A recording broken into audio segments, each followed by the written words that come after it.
Everything fantasy football, you have to ask one question. Don't you deserve a fighting chance? And now, welcome to Fighting Chance Live with your hosts, Kevin Tompkins and Scott Fishbowl 9 winner, Gary Haddow.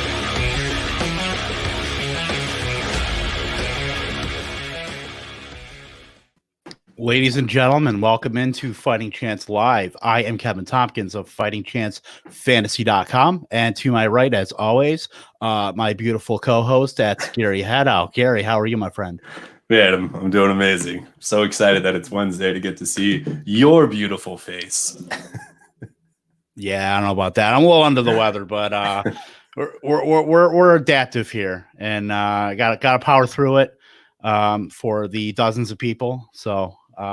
Appreciate it, but yeah, what a week, dude. This week has been just, I mean, last week was just brutal, absolutely brutal. There's no real word to describe it. Yeah, just brutal, honestly.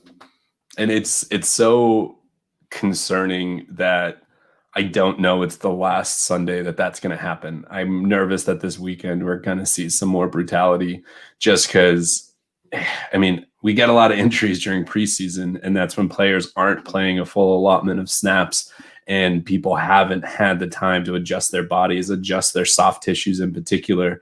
I don't know about ACLs. Like, I feel like that's really a strange thing, but I think anything else, your body is not used to just the battle that is professional football from all of my snaps that I've played as a professional football player. But all those, yeah, it's crazy. Yeah. I'm hoping, obviously, as we all do, that we're never going to go through a Sunday like that again. And man, I just Godspeed in the recoveries to all these players that we're going to end up talking about today. But I'm just nervous about what's going to be coming down the road. Yeah, it's going to be, I really hope this isn't the norm. I hope this is just kind of a one-off, and, we talk about it as just the Sunday that was in week 2.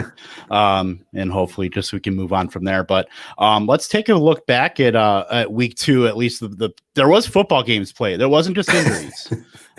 So we'll go back to Thursday night, and we'll go with Cincy and Cleveland. Now, at times Cleveland looked pretty good. I mean, the running game looked really good.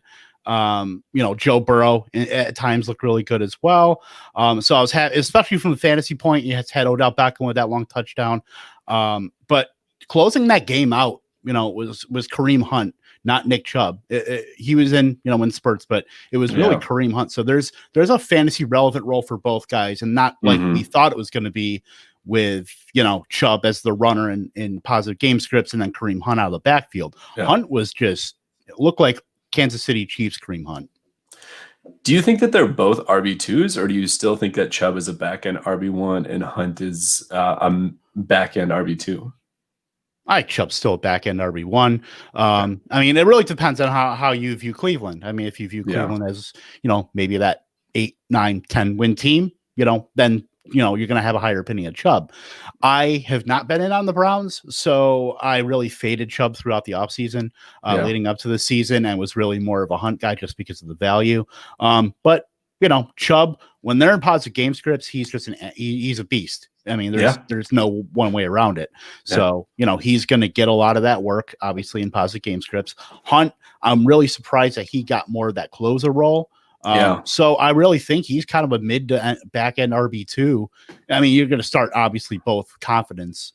So, I mean, my main worry is the passing game in Cleveland with Baker Mayfield. If he can kind of shake out some of that rust of last year, he looked really good.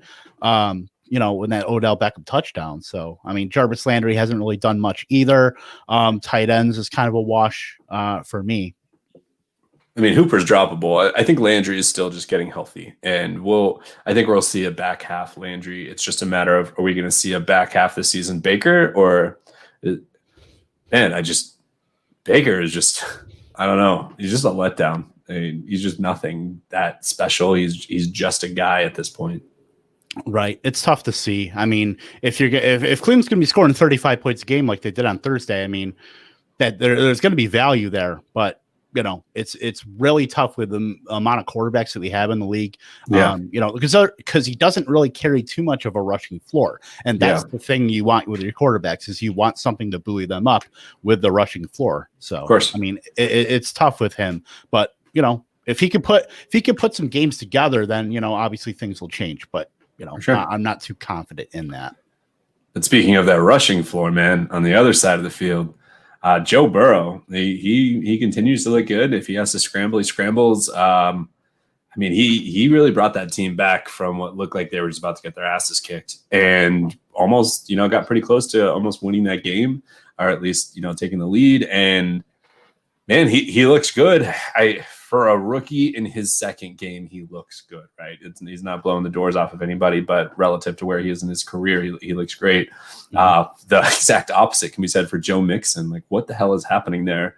I did not buy into Joe Mixon in any of my leagues except for my big money league. It just he fell further to me than I was expecting, and so I ended up taking him. And now I'm just like, what the hell do you do with this guy? Like, you kind of have to start him, but I think he's like a back end RB2 at this point. Hopefully, this is just Mixon and he has a slow start and he's ready to go at some point like he did last year. But what do you do with him right now? Well, it's kind of the same thing as last year because we were really just wondering what are we going to do with Mixon, and they turned it on, in the second half. And then by then, if you own Joe Mixon, you were probably out of it because you spent a first or early second on him. So you kind of have to start him at this point, unless you have really good options. Because, we'll talk about the backs that, aren't going to be playing, from now until, weeks or even the season. But, Joe Mixon, it's tough because if you listen to the Fantasy Football Hustle with Brian Drake and Dwayne McFarland, they've been talking about it all off season with Joe Mixon. And Zach Taylor just loves to cap Mixon with Gio Bernard. Bernard is in on every third down. You're really capping Joe Mixon's receiving game. That's what's going to make him into that RB1. And right now, Joe Mixon is not an RB1. You have to start him, but you don't have much confidence in him. And it's a completely different story because last year, they had Dalton and then they ended up with Ryan Finley and they didn't have a quarterback. So you had to figure, Joe Mixon has the talent on offense. There was no AJ Green, obviously, but he's got to get some of this work. And now they have a system around him with Joe Burrow, and Green is back and Boyd is back. And now you have, you had Uzomah, and now you have Drew Sample, and Joe Mixon's still not producing. So it's really tough to really put any stock into Joe Mixon. To be able to start him. But the thing is, since you drafted him so highly, you pretty much have to start him. For sure. It's funny just hearing you say AJ Green is back, and I just kind of giggle that he is like the quintessential, the wide receiver that could have been even in this late, twilight of his career, but with what, his 328 air yards. Year. Like, it's their team is just so strange. They're going to put it all together. They're going to be really good. And it's kind of what I've been saying in the off season. Not quite. The Dolphins aren't, I don't know, as impressive right now, but like there are two offenses that next year I do think they're going to be good. So Cincinnati has the pieces. If they can get another offensive lineman in the draft, especially if they have a high pick, which they should, then my God, like they could be really good, really fast. At least on offense, and then their defense, hopefully, they continue to get a little bit better. So, yep. Yeah. One more thing about this game. So CJ Uzomah is out for the season. So Drew Sample came in, got 6 of his 9 targets after he left the game. So is he a streaming guy moving forward? In that maybe we're looking at guys like Jordan Akins and Dalton Schultz of the Cowboys come in and be waiver guys. Is Drew Sample in that mix? Are you confident in starting him going forward? I don't think that he's going to be started in a single tight end league. I think that in a 2 tight end league or tight end premium that he has some value there. The 2 guys that you said above him, I vastly prefer him. Prefer Akins. I actually really like what Jordan Akins, I think, is going to be able to do in that offense. And Dalton Schultz, I mean, you take it what pieces you can get from a high octane offenses, and he went 9 for 88 and touchdown or whatever it was. So and we just have to bring it up. Here, our own PD Sits of Fighting Chance Fantasy. Here he is, just acquired Burrow in a trade. What did you have to give up? Michael Gallup. I do like it though. I know that Petey and I spoke for about 45 minutes on the phone this morning, and he was stressing about his QB situation because he has Drew Brees and Jimmy Garoppolo. So he went out and got Joe Burrow. There you go, man. I mean, I think between him and Brees, you'll have something the rest of the way. Yep, and we will talk about Michael Gallup later on tonight. But let's get into the next. We'll go into the Sunday slate here. The early game, Green Bay and Detroit at Green Bay.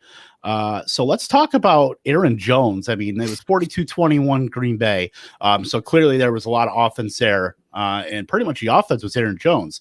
I mean, we've been talking about who's going to be the wide receiver 2 in Green Bay. Might as well be just Aaron Jones. Yeah, I mean, Aaron Jones would have tied the Lions, right? If it had just been him and his stats, like that's insane. Man, I faded Aaron Jones this year. I sold him off everywhere. I got good value, and I'm kicking myself for it because Aaron Jones was my boy last year, and I just did him dirty. And now he is doing me dirty by just rubbing it in my face by how awesome he has looked. But he does this, right? He goes off for these insane games.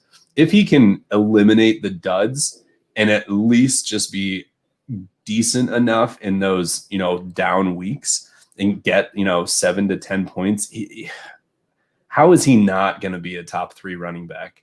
And I just, you buy in pretty heavily to the AJ Dillon, the Jamal Williams, the whatever it is. He's not going to be the dude. And then all of a sudden, like, what do you put up over 200 total yards and 3 touchdowns?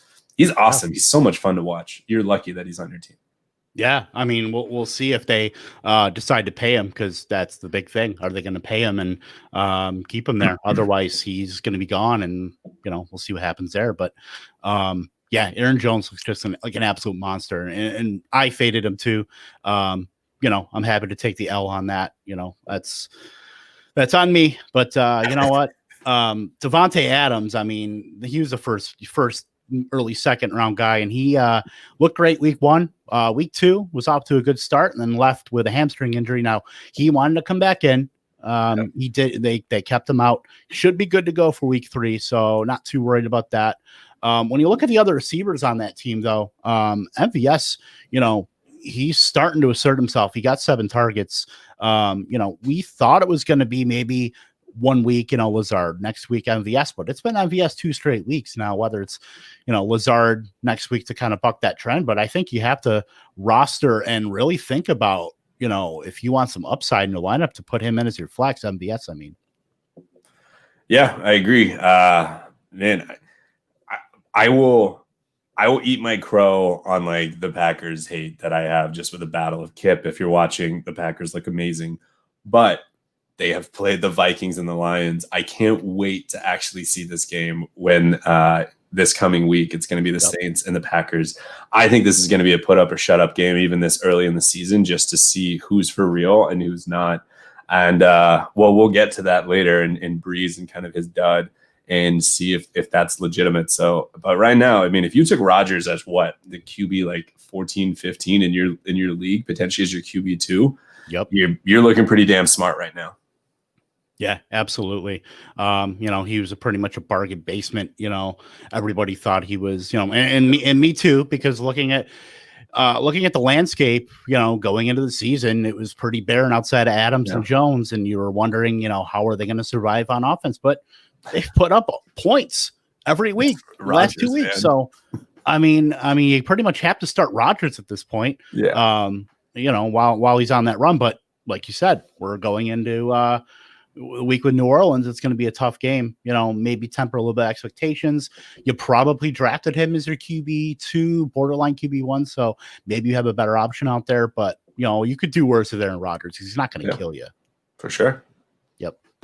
And then what about on Detroit?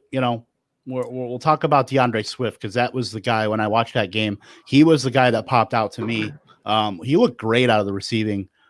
In the receiving role, and certainly if he gets more touches on the ground, I mean, sky's the limit for him, because they have Adrian Peterson. Kerryon Johnson's kind of getting phased out, even though he had a touchdown last week too. So that's the guy that's going to be trending up for me in that offense. Stafford, Hawkinson looked pretty good in times too. They're going to get Galladay back next week too, but Swift was the guy that stood out for me in that offense.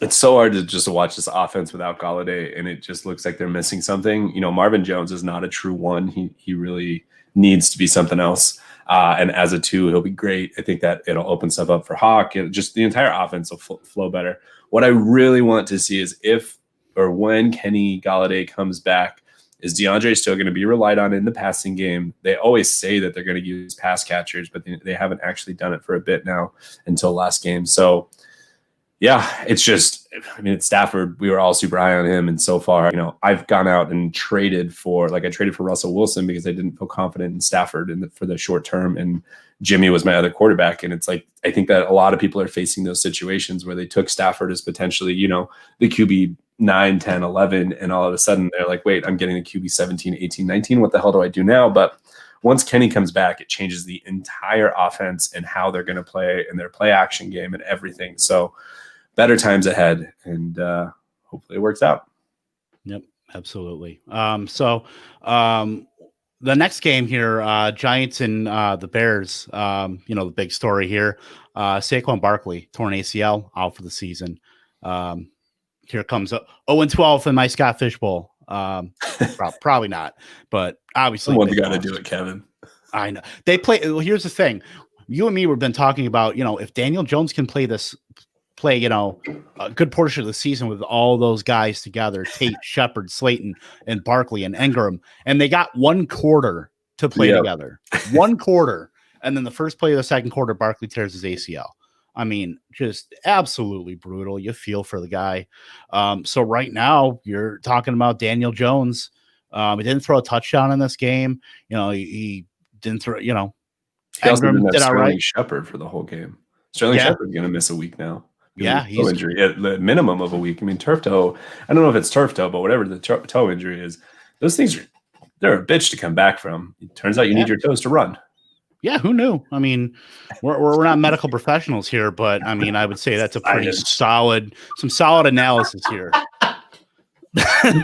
we don't need Dr. Edwin Porras on to tell you that. I mean, it would help, but yeah. So I mean, it's a tough loss, obviously. I mean, that's pretty much, you know, a given. But yeah, well, we're going to see more of the passing game in New York there with, you know, Ingram and Tate, and whenever Shepard gets back, Darius Slayton. So it's tough on that end. But then when you look on the other side, Chicago, Trubisky, you know, he was solid, but you know, Anthony Miller was shut out. You know, he had a tough connection with Allen Robinson. Only caught 3 of his 9 targets. Run game looked pretty good, though. David Montgomery has looked a lot better coming out of the gate this season. Yeah, he has looked better. It's still just the weirdest thing. Like you pay Cohen like the $17 million when you're having a squabble with Allen Robinson, and then I think Cohen got 6 touches. Like, what the hell are you guys doing? I don't know. I'm starting to think that Nagy needs to go. He's not anything. It's been a couple years and he hasn't shown a single thing. And now when you could pay a satellite back when you could pay a satellite back $17 million to give him 6 carries, I think you got to do that every time, right? It's insane. Like like David Montgomery looks like he's going to be pretty awesome in terms of just the touch floor and everything. So the receiving touchdown, he's a good pass catcher, so it's really confusing. It's so far we haven't seen him that way. So I don't know. You expected a hell of a lot more against the hapless Giants, and yet somehow the Giants lost this game. Yeah. Not like the Bears. I mean, they should have lost this game, but ultimately it really was the Giants that didn't seize the opportunity. So I don't know. We'll see what happens. Luckily, my Niners, who are destroyed, about to get the Giants this week. So I'm hoping the Niners can squeak out a win. Yeah, here's hoping. But let's go over to our next game. A little more offense in here. It was Atlanta and Dallas. Hey, bud, I got to take this real quick. Sorry. Yeah, you're good. So looking at Atlanta, I mean, first thing you think of when you're talking about, you know, Julio Jones was really the guy that didn't do much for Atlanta. He dropped that a touchdown thrown by Russell Gage. You know, that would have salvaged his day, but every really relevant pass receiver in that Falcons offense was awesome. And Calvin Ridley had another 2-touchdown game, went 7 for 109 on 10 targets. Hayden Hurst, 5 for 72. And we're starting to see, the Falcons are going to have all those guys eat except for one guy. Last week, it was Hayden Hurst. This week, it was Julio. But Calvin Ridley is really asserting himself and looking like that alpha alongside Julio. Now, I don't think those guys are going to, flip-flop in terms of, Julio being that top 5 wide receiver in fantasy. But, Calvin Ridley is really showing out right now. Todd Gurley, a little bit worrisome. When a team puts up 39 points and you only put up 61 on the ground, no touchdowns or anything like that. So it's really tough to see Todd Gurley really getting more of a role in that offense, especially if Atlanta's going to be that pass happy and he's not going to get too much of the receiving game. So that's definitely worrisome for me. But Russell Gage, if he's somehow sitting on your waivers, go pick him up. Russell Gage is an easily startable wide receiver 3, at the very least a flex. In terms of Dallas, 200-yard games out of CeeDee Lamb and Amari Cooper. Dalton Schultz went 9 for 88 and a touchdown. I don't think anybody expected that unless you are just an absolute hardcore DFS player. So Michael Gallup was really the only guy that disappointed, and that's kind of worrisome because he's done that last 2 weeks in a row. Welcome back, Gary. We're talking about the Michael Gallup just disappointing for the second straight week in a row here. Can't hear you. Still can't hear you. It's really confusing. Sorry about that. He is. I on the drive home about an hour and a half ago, got home and my tire had a giant gash in it. Somehow I made it home without an issue, but they had to change the tire, and now they have to fill it up a different tire with air. So my wife's out there in the dark with the guy. So this is how much I love the podcast listeners. Michael Gallup did have, if I remember correctly, he had a red zone target towards the end of the game. And I don't know, he'll get his. We knew going in that this was going to be difficult. It sucks he hasn't had his week yet. But I think that sooner or later, if you're an Amari fader, you know that Amari is going to have a dud game. And when he has that dud, Gallup's going to be the primary beneficiary. So far, Lamb just looks awesome. He looks like the dude that's just going to be tried and tested almost every week. But at some point, someone is not going to randomly have 9 for 88 and a touchdown off the bench as a tight end, and those targets and yards are going to go to Gallup. Yeah, absolutely. So, I think we can certainly expect a dud game from Amari. He's good for a few of those each year, but CeeDee Lamb looks like just the absolute real deal. It's going to be so difficult for defenses to account for all of those guys. And then if Dalton Schultz, decides that he wants to be a thing too, Dak Prescott, he's been QB2. He can certainly be QB1, with this kind of firepower. One last thing, and we'll talk about it probably later, but I just want to mention it here. Gage is going into my lineup almost everywhere that I have him because it sounds like Julio is on the borderline of even playing this week. And man, if Julio doesn't play and they're going up against whoever they are, it should be pretty awesome. Yep, agreed. And we didn't even talk about Dak Prescott with 3 rushing touchdowns either. he's met last season's total in 2 games. That's sick. And then Zeke is Zeke, 22 for 89, a touchdown, 6 catches. Boring Zeke, being in our top 6 running back every week. Geez, you want more out of him, right? But let's go to the next game here. Jags at Tennessee. So, Gardner Minshew has to be an every week starter now, right? Yeah, I'm starting him over Brady this week, regardless of what people will try to dissuade me. Yeah, absolutely. He's going to be throwing the ball quite a bit. He had 339 yards passing, 3 touchdowns, 2 interceptions, sure, but and a little bit of a rushing 40 at 19 yards rushing. Gardner Minshew, people just keep writing him off. Much for tanking for Trevor Lawrence. He's going to keep the Jaguars and their creative offense with Jay Gruden. He's going to keep them afloat, and they're going to be very, very competitive every week. Yeah, and I think that they're the type of team that could go 0-16 and Minshew could still keep his job solely because, or 1-15, just because he's going to keep them within 3 to 7 points. on any given week. Yep. And I'm excited to see what he can do against Miami. This game is going to be fun. It's one of the few Thursday night games where I'm like, I'm excited to see what happens here. I like magic. I like mustaches. I mean, let's do it. Yeah, and for my good friend Peter Oberzet, it is Laviska Shenault versus Patrick Laird. So allegiances will be torn in that game. And then let's talk about James Robinson too, because we kind of wrote off James Robinson at the beginning of the year, saying, "Oh, he's going to be playing in negative game scripts, and Chris Thompson's going to be getting a lot of work." James Robinson's a workhorse right now. I mean, you look at his line, he had 102 yards rushing and a touchdown, and then he still got, a couple catches, got 4 targets out of the air. So I think he's just a set and forget RB2 at this point. Yeah, he's the player that I wish that I had all over the place, but instead I have freaking Divine Zigbo on 2 multiple IR spots. So that sucks. Yeah. But man, what the hell do you do with DJ Chark at this point?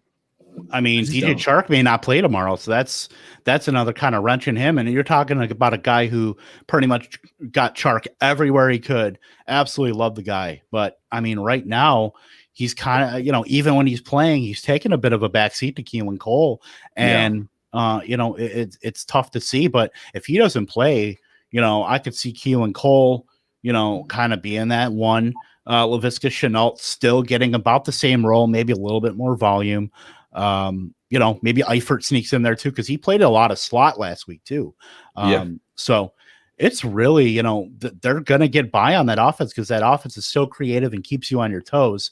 You never know what's coming at you. And that's what's keeping them in games. And Minshew is a guy that all those guys rally around and love. So, Jacksonville's exciting. Can't wait to watch them tomorrow. And then on the other side, probably the most boring team in football, at least to me, the Tennessee Titans. They haven't had AJ Brown, so really it's coming down to Corey Davis and Jonnu Smith. Say what we want about Corey Davis, but are you starting him? Do you have him, and are you starting him? Because I am. I'm starting him in Scott Fishbowl. I'm starting him in a couple of leagues as my wide receiver 3 because he's looking pretty good so far. Yeah, I mean, I think that he's a flex 2. I mean, a league like you just said with Scott Fish, that's an entirely different thing. Yeah. Man, I don't know if I'm ever going to feel comfortable starting him. I'm going to do everything I can to avoid starting him. You're welcome, Petey, by the way. But do what I can, I guess. I mean, if you got to put him in there, so. Yeah, and then Jonnu Smith, I mean, I had some. He was on my followers guy list because of his past blocking. He hasn't been into block that much, and look at him now, 4 for 84, I believe, and 2 touchdowns. So Jonnu Smith is really looking like a number 1 tight end, at least in fantasy. A lot of guys really haven't shown up, but Jonnu Smith has. So I think he needs to be started every week, at least at this point. Yeah.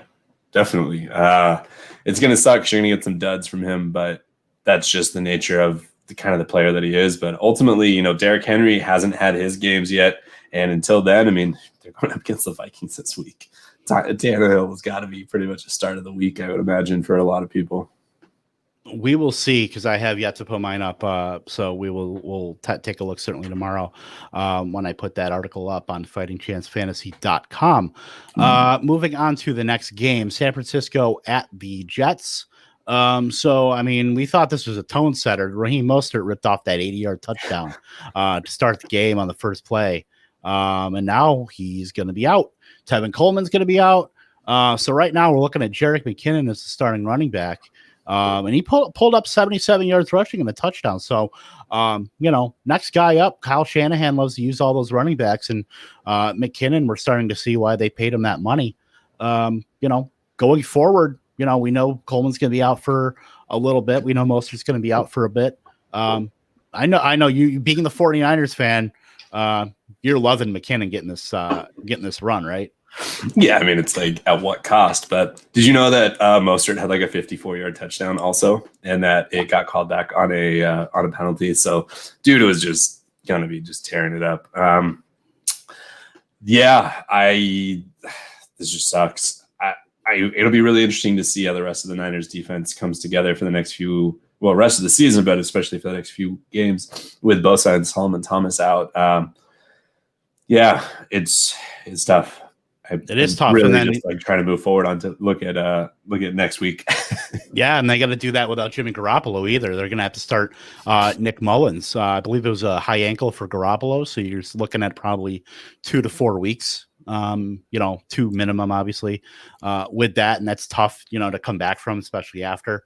You got to be really right on that ankle to be able to come back. So Nick Mullins. Oh, go ahead. No. You go. I'm sorry. Oh, just gonna say Nick Mullins is certainly no slouch either. He's probably one of the better backup quarterbacks in football anyway. Several teams tried to get him or acquire him in the John Lynch rebuffed him. So, Nick Mullins is going to come in. Whether or not they have George Kittle back remains to be seen. I know the 49ers had a lot of criticism about the turf at MetLife Field. Now they got to play on it again against the Giants. So that maybe they keep Kittle back out. They don't want him to get hurt. We've heard those kind of rumblings. But right now, the passing game, it's kind of one I'm going to stay away from. I know people have dropped, Brandon Ayuk, and I'm certainly in the boat of pick him up and kind of stash him for a little bit. But I don't know if there's anybody that really, that entices me into wanting to pick them up. Honestly, in that there is. Mr. Concussion himself, Jordan Reed. Is he going to play more than 10 snaps? Hell yeah, he will. Dude, guy crushed it. Not that it matters, honestly. He crushed it. I think that he'll play a good amount of snaps. If Kittle sits, then I am starting him. I'm putting him in Scott Fish just because what does usually a backup quarterback love? Dump offs as short as possible to whoever they can, which is going to be McKinnon. And that's going to be Reed. So I'm going to start them as much as I can. And the 2 other names, so you said Jeff Wilson, but also JaMycal Hasty is their undrafted rookie free agent who dude's pretty fast, and they really did like him. They put him on their practice squad. He's been called up. Lastly, just looking forward, Deebo Samuel Shanahan came out and said the reason he put him on the IR was that he was starting to have a lot more pain and swelling, and it was more concerning. I'm starting to think that week 4 is not going to be a realistic timeline. So all the people that were like, hey, why is he running on this all so soon? Well, turns out you guys were right. So just if you're planning on Ayuk coming back, I would just kind of fade the Niners for probably in week 4 through week 5 type thing until they get Jimmy back. But come week 6, mid-October, I think that they're going to be full steam ahead with a full healthy offense. Yeah. Moving on. Yeah. And as much as I really don't want to talk about the Jets, because Frank Gore got 20 touches in this game, which is kind of astounding. Obviously, I believe the stat came out that he was the oldest player to ever get 20 carries in a game. And to start a game and like all sorts of stuff that happened. Yeah. He looked really good on some runs, like a great 6-7 yard power runner. But then I think he finished 20 touches for 63 yards. It was so strange. So. Yeah. The whole thing is strange when you talk about the New York Jets. You're looking at guys like Rashad Perryman, who I believe got hurt again. And then the receivers that, of course, we were talking about all offseason, Chris Hogan and Braxton Berrios. We were ad nauseum, right, Gary? Of course. I'm shocked that it took them this long to get in here, considering how great they are. Hall of Famers, both of them. Banging that drum on Chris Hogan. 6 for 75. Yeah, it's 2018 all over. Yeah, try 2015. 15, sorry. Yeah. Pretty much we're going back in time here. Berrios, I believe, was 6 and 59 he had a touchdown. But you're not touching you're not even touching Herndon in this offense. He's droppable. Anybody can go off at any given week with the cast of characters that they have. So I'm not touching anybody in that offense. Maybe Gore, if you're really desperate. And I know running backs it's tough in this landscape. So Frank Gore might have some use there because he's going to get the touches and maybe he runs into a touchdown somewhere down the line. But it's Crowder or nothing. That's it. That's their offense. Even when Bell comes back, it'll be maybe Bell and Crowder. Yeah. Hopefully they fire Gase and then everything changes. We can only hope. So the next game, Rams at the Eagles. So going into the Rams, I mean, Tyler Higbee, 3 touchdowns. Cooper Kupp had a good day, 5 for 81. Robert Woods, my boy, rushing touchdown that game. So the usual guys, did their thing. Goff looked pretty good, and he's looked good the last 2 games.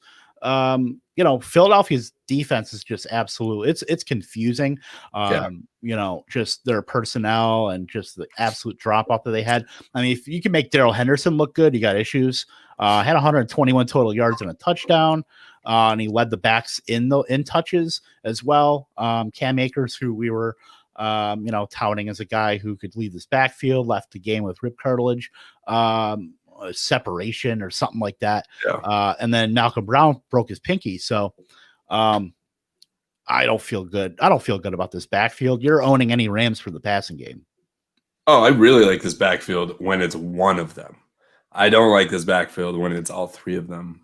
So man, we'll just have to see. I mean, if Brown or Akers is somehow in there, then I could potentially start Henderson as a back end RB2 kind of RB3, I guess. But if they're all in there, I just don't know what you do. Even just for dynasty purposes, like you got to feel not happy about the Cam Akers, even taking him in potentially the back end of the first round or whatever, middle of the first round in dynasty drafts or rookie drafts. I mean. Yeah, and then look out for Xavier Jones too, running back out of SMU, because he could sneak in there too for the Rams.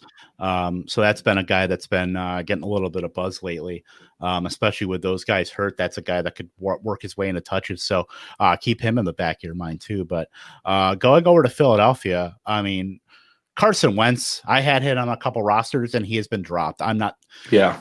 The way this offense is going, the only guys I would want, were Miles Sanders, and then, Jalen Reagor we saw is going to be out 6 to 8 weeks now with a UCL in his finger, I believe. So that's certainly tough.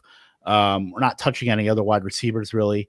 Zach Ertz, sure. Goddard, sure. But Wentz, I mean, you drafted him likely 7th, 8th, 9th round.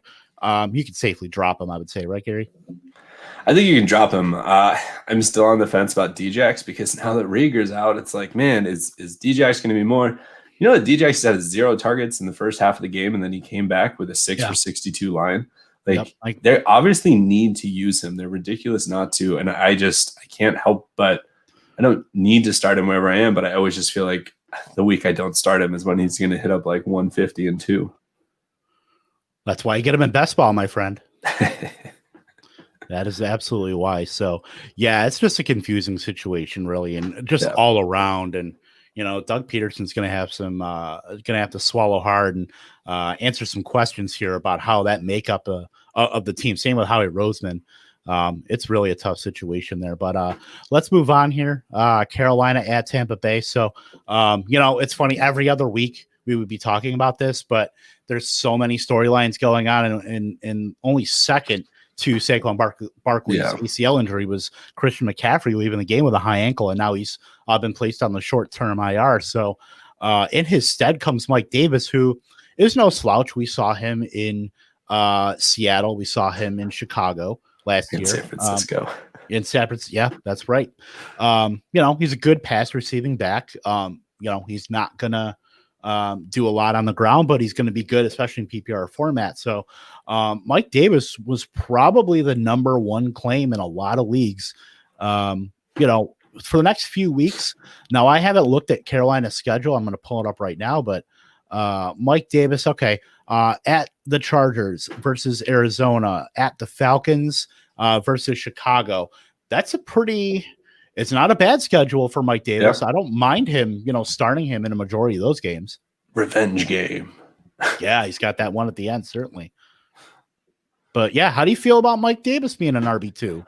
I don't know if I can do it as an RB2. If you have him as an RB2, it's because you got hit by the injury bug. I'm comfortable with him as an RB3. I'm definitely, man.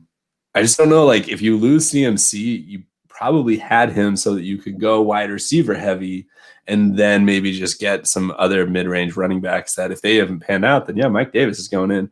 If he has to be my RB2, I'm not ecstatic about it, but I feel like, okay, I got something there. If he's my RB3, I'm going to feel better because I do think that you're probably looking at around 10 points or so in a PPR league, if not more. So that works out, I think. Yeah. And then, I mean, we're looking at other guys, certainly on Carolina. DJ Moore came back, with 8 for 120, 13 targets after so week 1. So really no worries with him. And Robbie Anderson, I would say, is now a must start in that offense. 9-109 on 10 targets. Yep. I mean, if you told me Robbie Anderson was going to have a 23.7% target share after those 2 games, I would have told you you're absolutely nuts. But I mean, Robbie Anderson, used by the Jets, really wasn't a volume guy. He was get him the ball deep and let him make a play. And more often than not, he did. And then he got paid. And, we were talking about, I was talking about how confusing of a fit it was. But I mean, they certainly know more than we do. Hell yeah. They've done good. It'll be interesting to see now that CMC is going to be out. Ooh, this offense runs through Teddy. If we're saying that Mike Davis is going to be a PPR back, I mean, damn, like this is just going to be a pass, run every few plays type thing. I mean, Robbie Anderson and DJ Moore are just going to be so highly targeted, I would imagine, for the next few weeks. Yeah, it's going to have to be because they have no defense, so they're going to be getting ball all the time and passing. Yeah. Exactly. And then going over to Tampa, Tom Brady. That's a guy where, I'd be looking toward other options like a Joe Burrow, because Tom Brady really has not been great over the last 2 weeks. 217 yards and interception, threw for a touchdown. Mike Evans looked really good, 7 for 104 and a touchdown.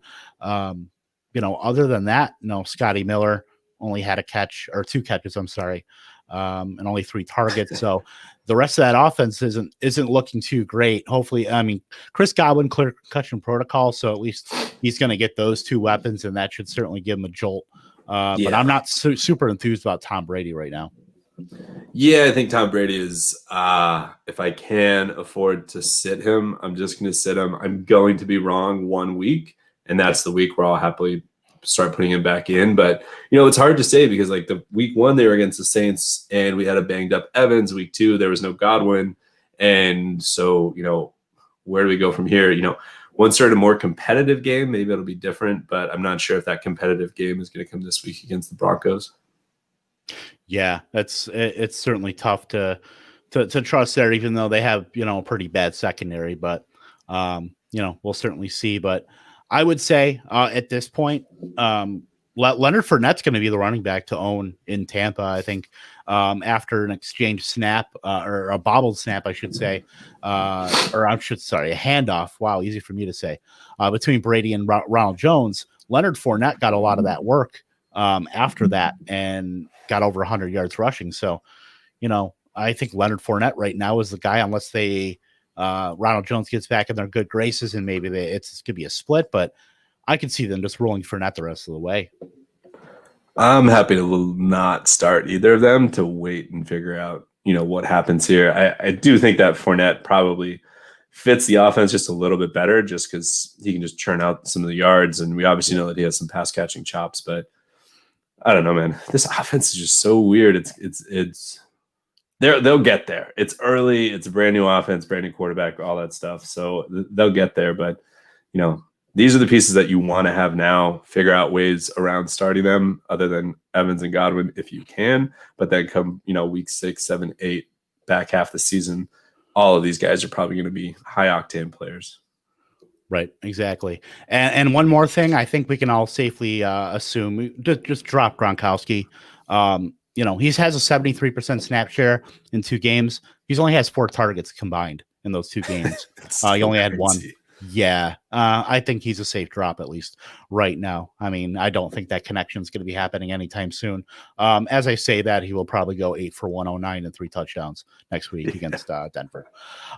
Speaking of Denver, Denver at Pittsburgh. So on the Denver side, now they're going to be without Courtland Sutton. They're probably the most snake-bitten team in the NFL. They've had just so many injuries with Phillip Lindsay and obviously now Courtland Sutton down for the season. Now they're going to be down Drew Lock for 2 to 6 weeks. So now bring in Jeff Driscoll, they signed the immortal Blake Bortles. So right now, is there anybody in this passing game that you have confidence in outside of maybe Noah Fant? Jerry Fant, hell yeah. I would be starting both of them if I have them. Jeff Driscoll is not a slouch for anybody that hasn't seen last year in his 3 starts. QB 12, QB 5, QB 13. He was throwing touchdowns. This is with the Lions last year, and he has wheels. You know, he'll run. He doesn't mind doing that, and that's the type of quarterback that you want when you have to do a spot start like this. So I have some spots where Jeff Driscoll is going into my lineup, and Noah Fant and Jerry Jeudy. I mean, Noah Fant still had a good afternoon with Jeff Driscoll after he came in, and I think Jerry Jeudy also, he had an uptick in targets. So I'm going there. KJ Hamler, I don't know, like I'm not really ever going to trust a rookie unless they're literally like the top 2 pedigreed ones with Lamb or Jeudy. And I will say this though about KJ Hamler, because looking at what happened last week when Driscoll came in, he had a 16.9 yard ADOT, 7 targets with Driscoll. He looked really good. So he could be a guy that only had a 40% snap share and had 22% of the air yards. Now with Jeudy becoming a full-time player, before he was running about 60 to 65% of the snaps. If he's getting bumped up to 85, 90% of the snaps, Jeudy I'm talking about, and then Hamler can get bumped up. There's definitely potential there with KJ Hamler having a little bit of, the number 2's, rapport with Jeff Driscoll. So I wouldn't count Hamler out just yet in that offense. We'll see. I'm happy to wait and see what happens. But for now, he's just on the side for me. Yeah, he's worth it. If you have a bench spot, I would say if you're looking for upside, he's certainly, you could do much worse than picking up KJ Hamler. And then for Pittsburgh, Deontay Johnson's been just a revelation compared to where you've been drafting him in the 6th, 7th round. 31.5% target share through 2 games. He's pretty much an auto start at this point. So I mean, we're looking at the Steelers offense with Ben. I mean, I missed this, man. I mean, this is really just high flying. And we haven't talked about Juju. We haven't talked about Chase Claypool, who looks like just an absolute stud. And whoever, I mean, those wide receivers that they just seem to find out of nowhere, going all the way back to Antonio Brown and Emmanuel Sanders, guys like that. It's just so fun to watch Pittsburgh be Pittsburgh again. And it's funny because we've, Pittsburgh in like the 2000s were always at run and, grind out with good defense, and Hines Ward and Antoine Randall and all those guys. And now they're known as just a high flying offensive team. And it's really good to see that again, compared to last year. Hell yeah. It's awesome. I mean, Connor looks like he's back. He does look a little bit stuck in mud sometimes, but he's back. He's over 100. I think that he's going to continue to be somebody that you kind of just have to play. Like, he's a top 20 running back, if not, higher than that, top 15. And I love it. I've been a Deontay guy all off season, and in like my main home league, I have Deontay, and my God, it is so fun just to have him. It is insane. 23 targets through 2 games, and you would imagine there would be flip-flop, like Juju's getting the heavy targets and Deontay's there, but I'm not going to say that he's Antonio Brown. I've heard a lot of people being like, oh, he's the Antonio Brown role. I don't know if they're the same kind of players, but once they start coming out, and Ben just today said he needs to start trusting Deontay more. How the hell do you trust someone more that you've given 31% of the target share to? But please send more passes his way. Send more, especially in the red zone. Let's do this. Yeah, and likely you drafted him as your like wide receiver 3. So if you really hit on those first 2 guys, you're cooking. Yep. Good Lord. And also you can drop in Ricky Brown because I don't think they can support him with all those guys. I think Chase Claypool is going to certainly find a bigger role in that offense too. It sucks for James Washington because he's clearly talented. Had a role obviously last year, but it's hard to deny Chase Claypool, at least at this point, for getting a bigger role in that offense. Yeah. And also, keep Benny Snell in your back pocket too, because we don't know when the next James Conner injury is going to happen. Hey, look at that. Look at that. Way to go, Petey. With a little mind meld going on here. I love it.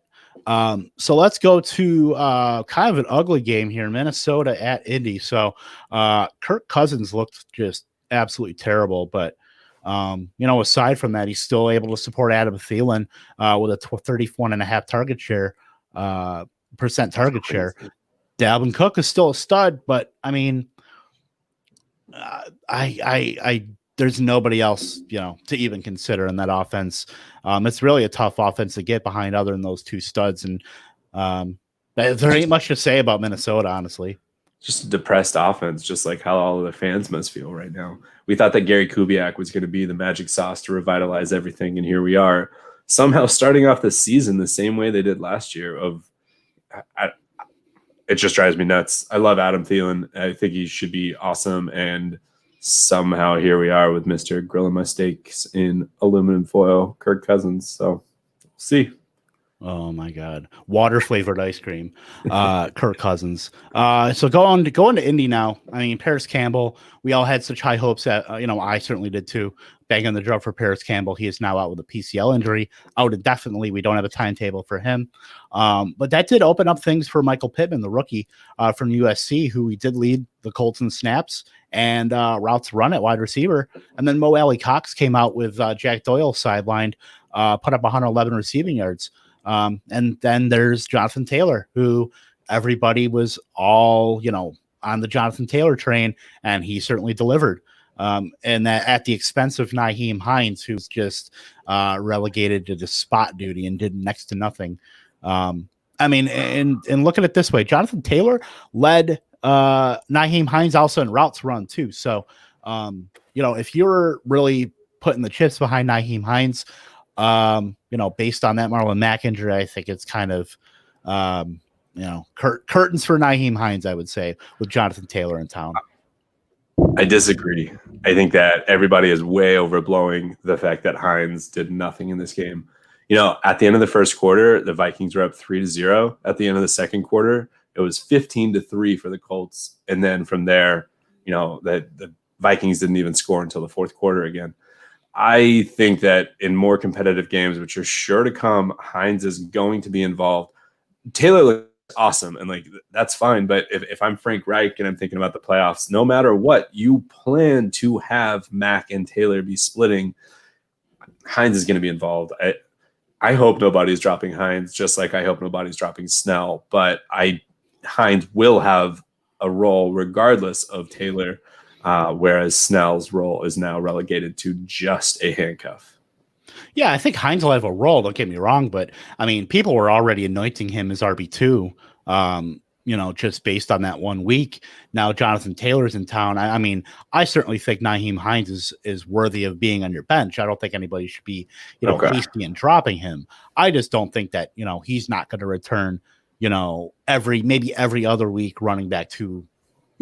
Levels of production. I think that's kind of foolhardy to think you can expect that out of him. I think he's going to have usable weeks where maybe he gets you 5 for 40 and a touchdown or something like that, and sprinkle yards on the ground.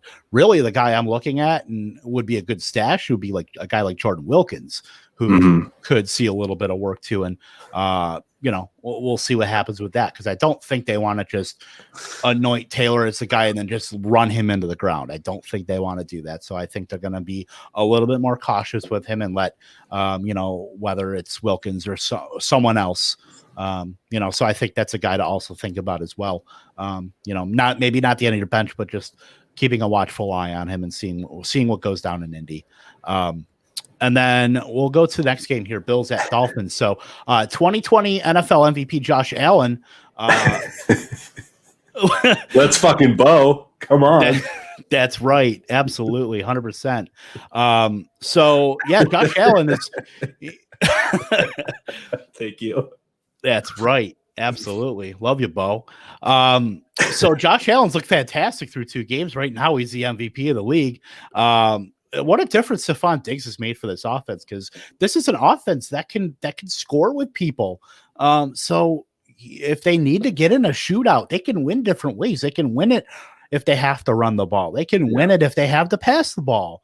I mean, you couldn't do that last year with Brown and Beasley and Dawson Knox. And Isaiah McKenzie or whoever else you want to throw out there, they can do it with Stephon Diggs and all the, they have the guys now, the horses to be able to do that. And we'll see what happens when they match up with the Rams team.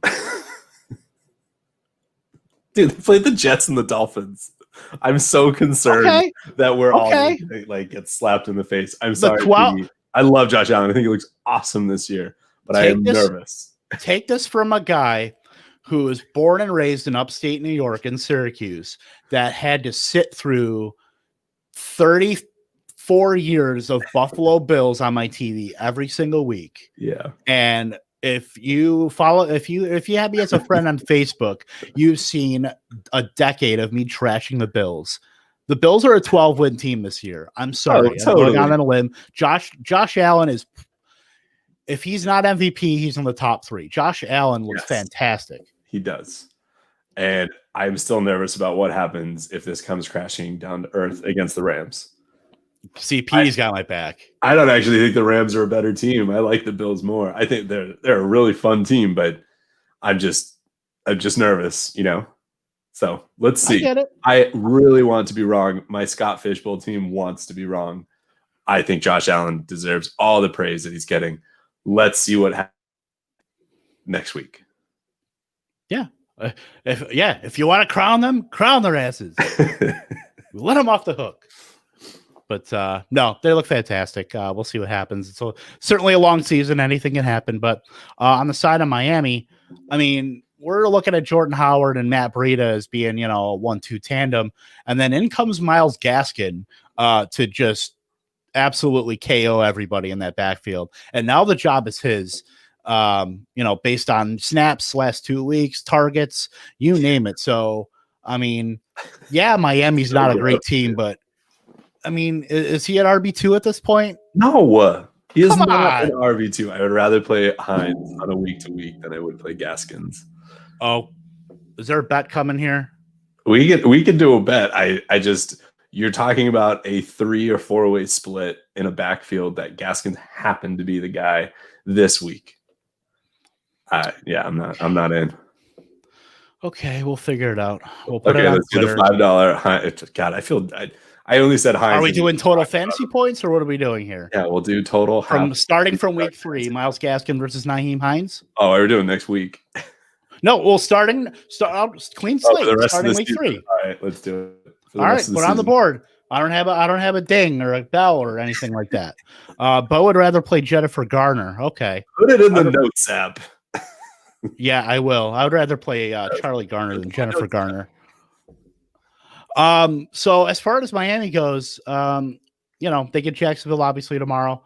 Myles Gaskin had 11 targets the last 2 weeks. I mean, I believe that's top 5 in the NFL for running backs. Just want to put that out there also. But Mike Gesicki is an absolute friggin' stud.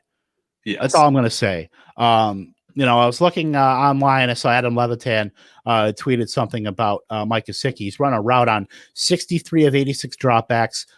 He's had a team high 20.7% target share and lined up in the slot or wide on 92% of snaps. So Mike Gesicki is basically the slot guy right now, as we were hoping for in Miami. Devontae Parker and Preston Williams haven't done much. Parker, had a touchdown, but Mike Gesicki might be the receiver to own, at least right now in Miami. I completely agree. Dude's awesome. He's exactly what anybody that bought into him kind of was thinking about. I can't help but think of last week when I was saying to Hallam about how it just sucks having Gesicki go up against this matchup because, you kind of have to fade him. And if you're like me, I took him as my tight end 1 in a ton of leagues because he was kind of the tight end, 12, 13, 14 going off the board. And I think he is the closest approximation to being this year's Mark Andrews. And he did not disappoint this week. Yeah, so Bo's putting in here, he's a slow wide receiver. Well, so was Anquan Bolden, so here we go. That was perfect timing to drop your beer or whatever it was. I hit it's my mic, it's your gong, Kevin. It's your gong. It is my gong. Boom. I hit the gong on Mike Gesicki. Mine doesn't make a noise. I need something like that. We're going off the rails with week 2.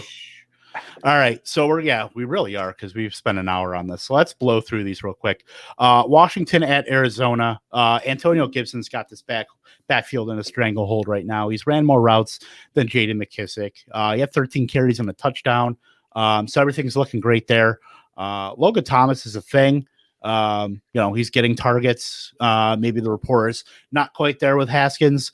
Terry McLaurin, dude's a beast. 10 targets, 7 catches, 125 yards, and a touchdown with Patrick Peterson on him. So that's pretty much all you really need to say about the Washington football team. Are we back to starting Antonio Gibson now that he's out routing J.D. McKissic now? Yeah, I started him last week. I am not out on Logan Thomas. I am just hoping that Jordan Akins or Dalton Schultz are able to be a little bit better for the next couple weeks.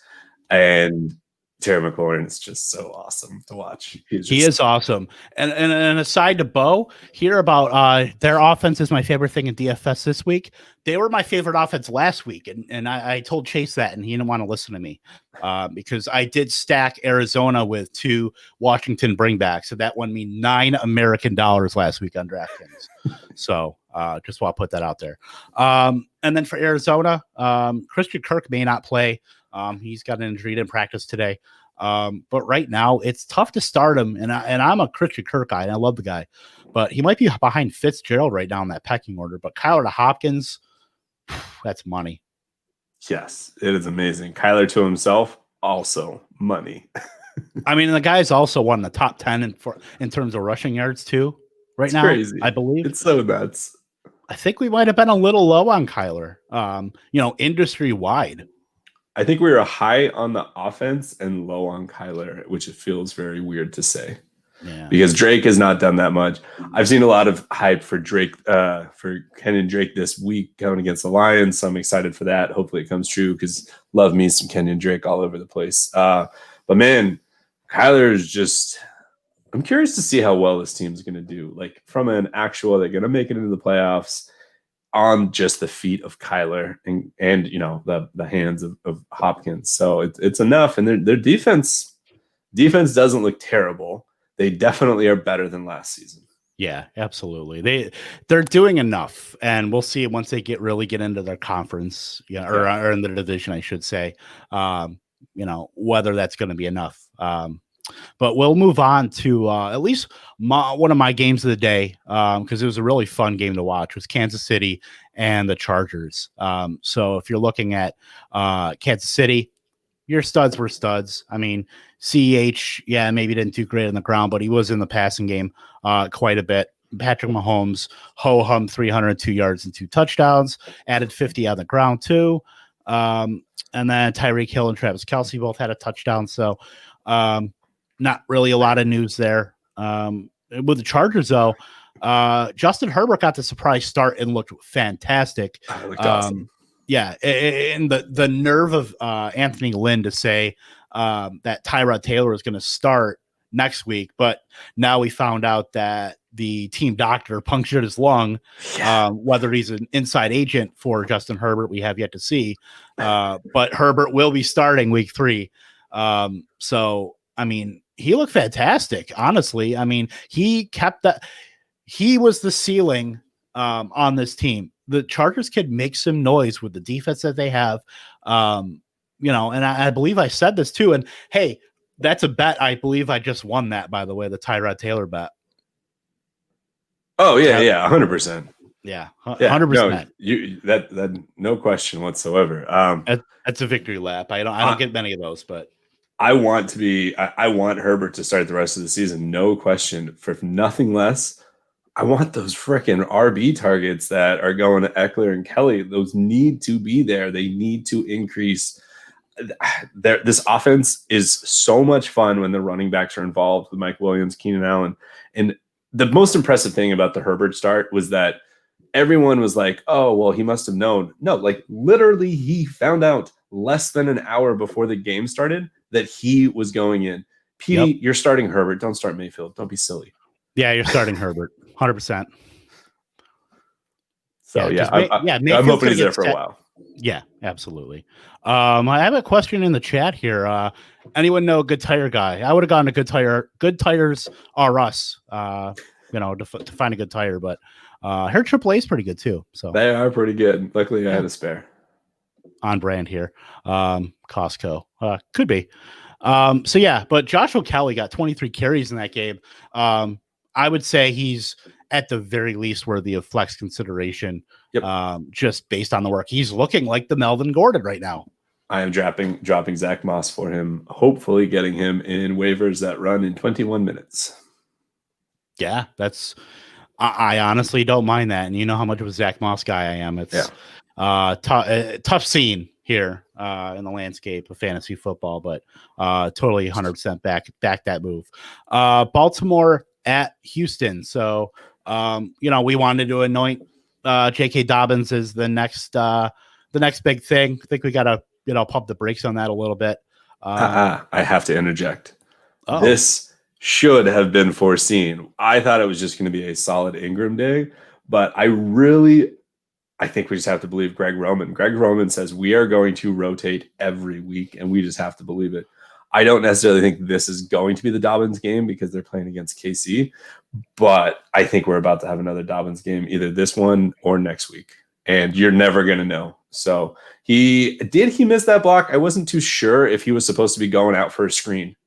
I rewatched it a few times and I couldn't tell. But if that's the case, though, then can you really start any of those guys? Because that doesn't instill any confidence in me to start. If I was going to start anybody, if I had to, it'd be Ingram. If I was down to Dobbins, I'd start Dobbins. I have no problem with that because the upside is there. But I mean, if you have a choice, I'm not touching either. I agree, and I'm not starting Gus Edwards. You're just never going to know when it's going to be right. So, but it's the Gus bus. I mean, you have to start him for the nickname. Sometimes it breaks down.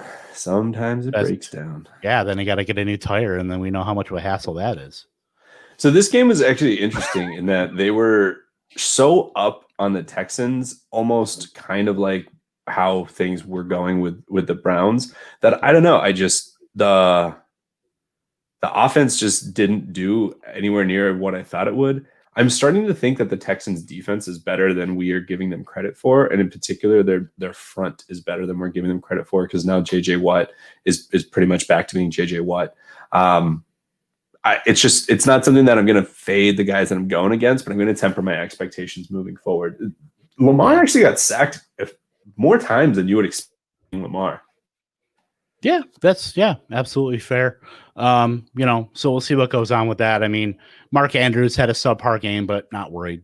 It's going to happen. Everybody has those games. He only had 1 for 29, only 3 targets. That was kind of just a weird game. They put up 33 points and he does that. Not worried at all. Yeah. Doesn't change my opinion. Cool. And then going over to Houston, Will Fuller. Tell me if you heard this one, hamstring injury. So we'll see what goes on with that. But put up a 0. It's tough to swallow too.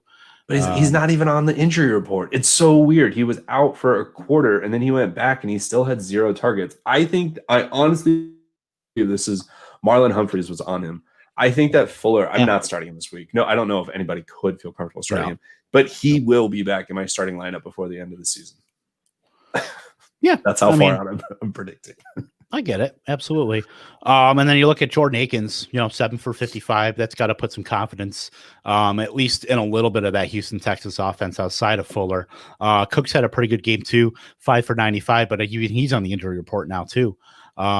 So it's certainly, you got to monitor that entire landscape there, especially Fuller and Cooks, to see, what's going to be going on with that. But I think Akins is somebody you can start in deeper leagues, and if you want to take a shot on him in 12 teams, I don't hate it, because I think he's going to get work regardless. I mean, I think Watson just loves the guy. He's, Fell's got the touchdown, but I don't think you have to worry about him anymore. I think Akins has pretty much passed him up. Yeah. And then Sunday Night Football, New England at Seattle. I'll just go through this really quick till we get to week 2 here. Cam Newton's a stud.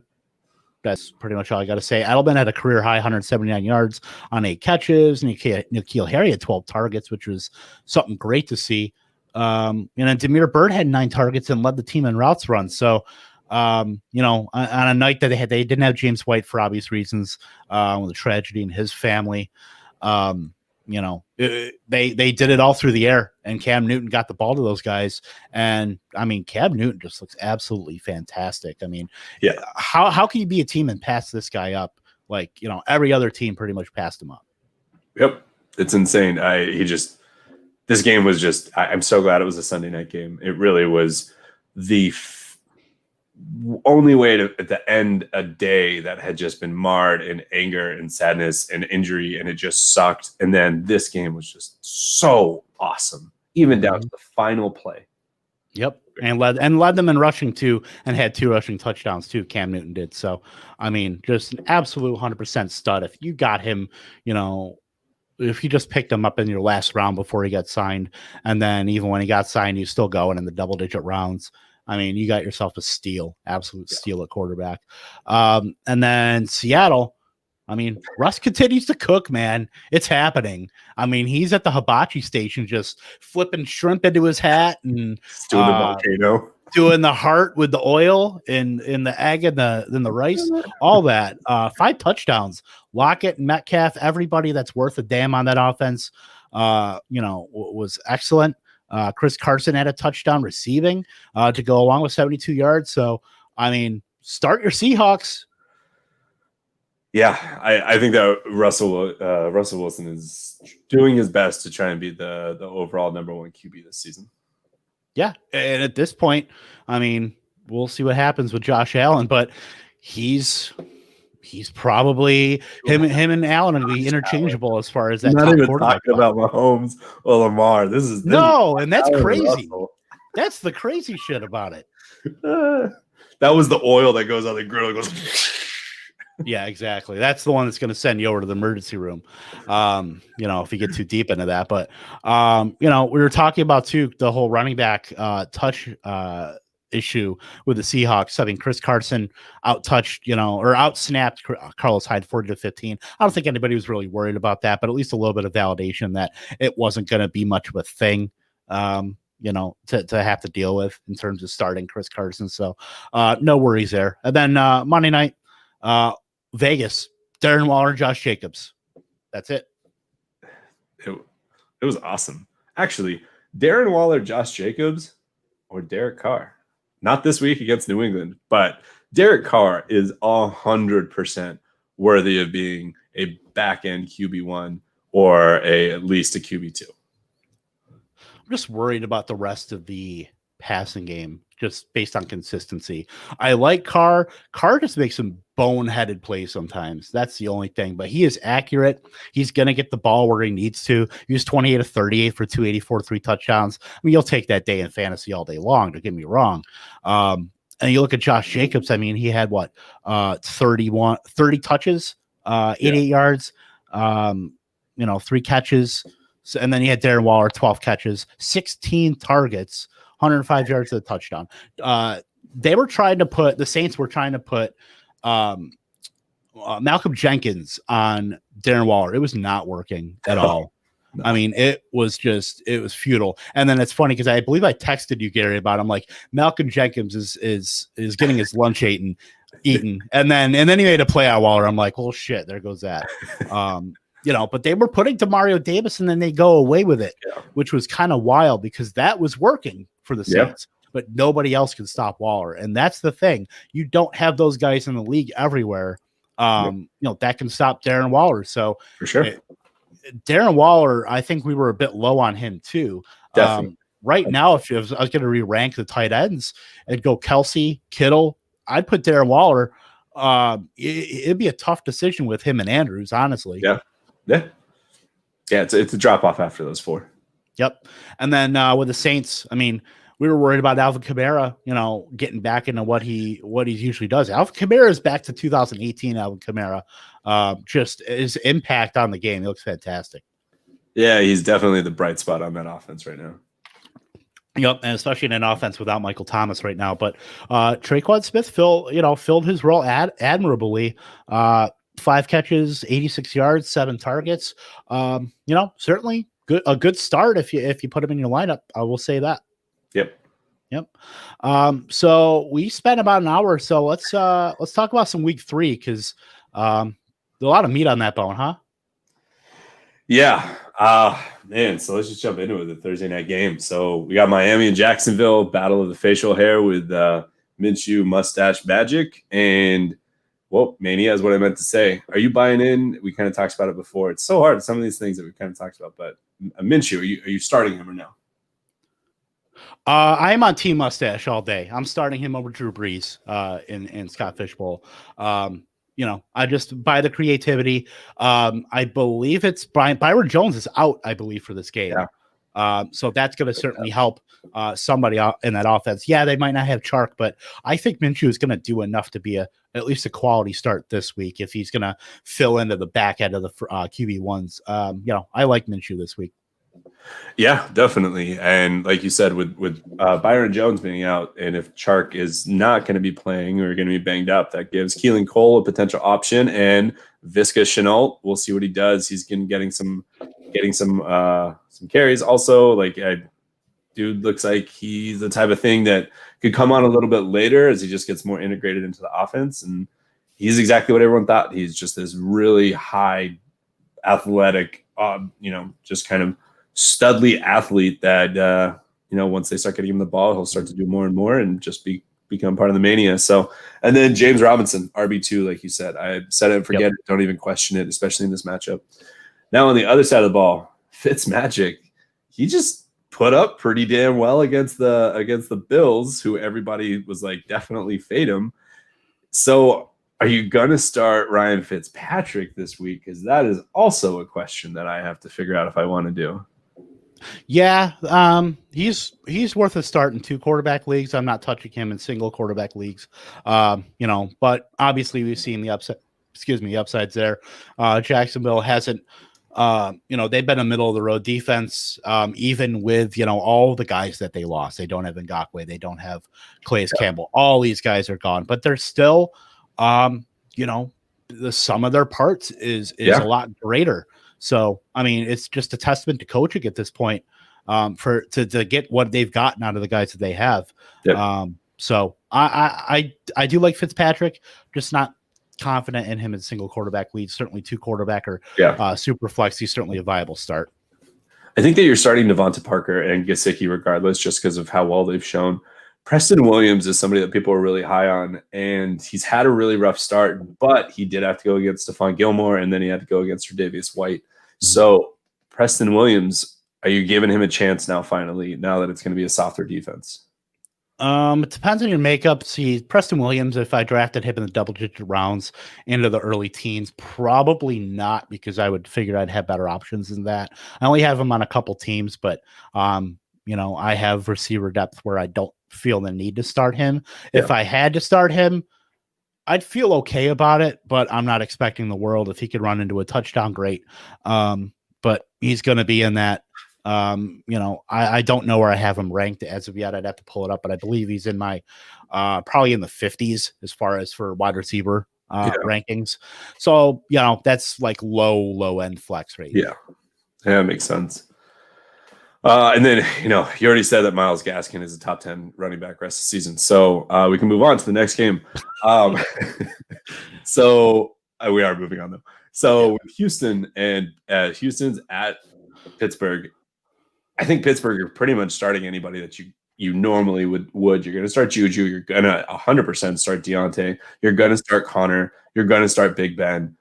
I think in a deep league, Chase Claypool is kind of the do I start him? Do I not? He had the one really big play, but he's had a few big plays each far, and I don't see any reason that would stop, especially if, and I don't expect they can, but if Watson can do anything to keep this game close, I think that they're just going to try and get Claypool more and more involved. I completely forgot about James Washington. He's also there, but I don't, I think if I boom, maybe Claypool, but probably still going to fade them just solely because I don't even know if Claypool is going to get more than a couple touches.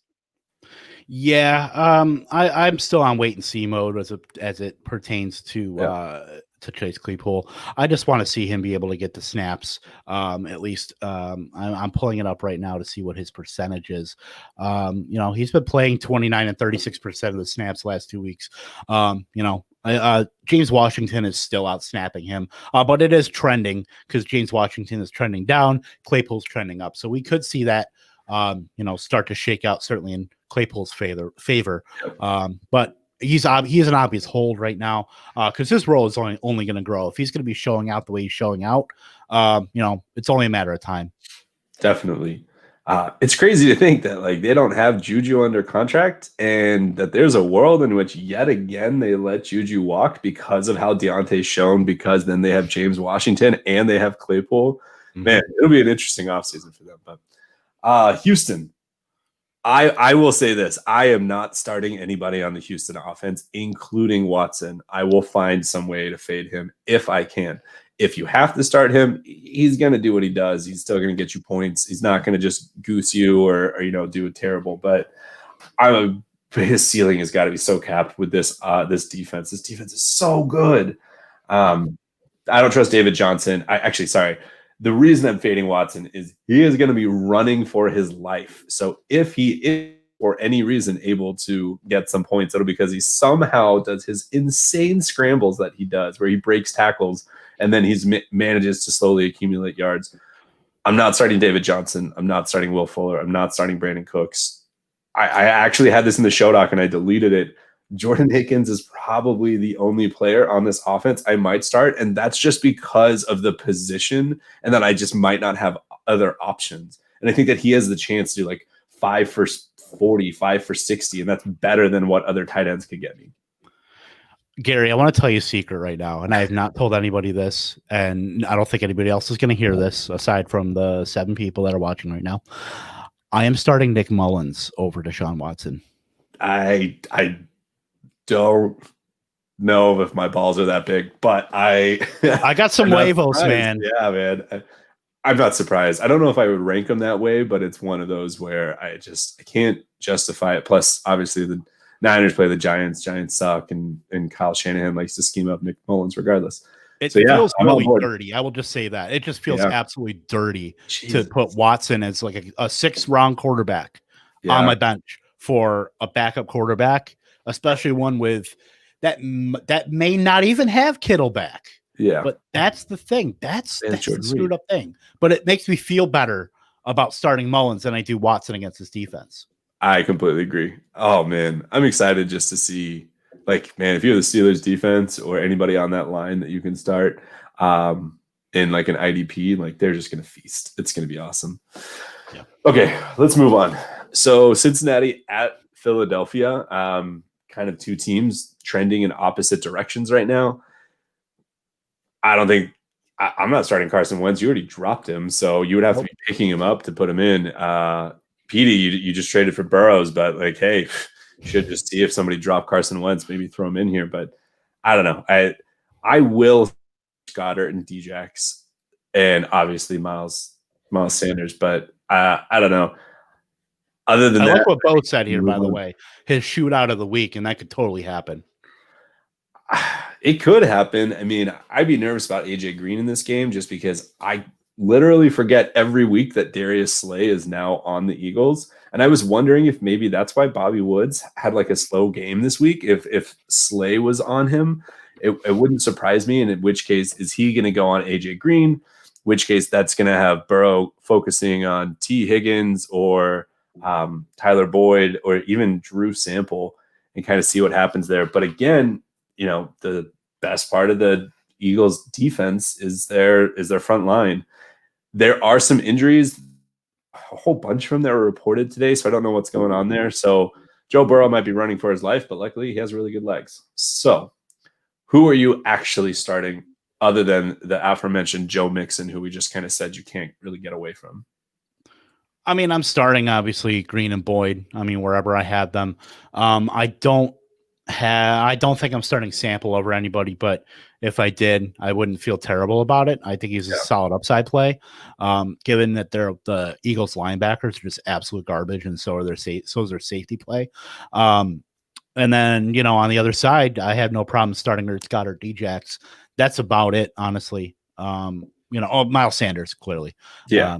But, I'm not starting Wentz. I don't think I even have him in any league anymore. That should just goes to tell you.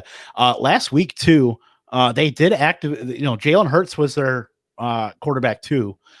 So there were a little bit of rumblings about maybe they get him involved, and they didn't really get him involved last week, but yeah, that could be something in the pipeline. Philadelphia is not a patient city. And Carson Wentz, my backyard, great guy.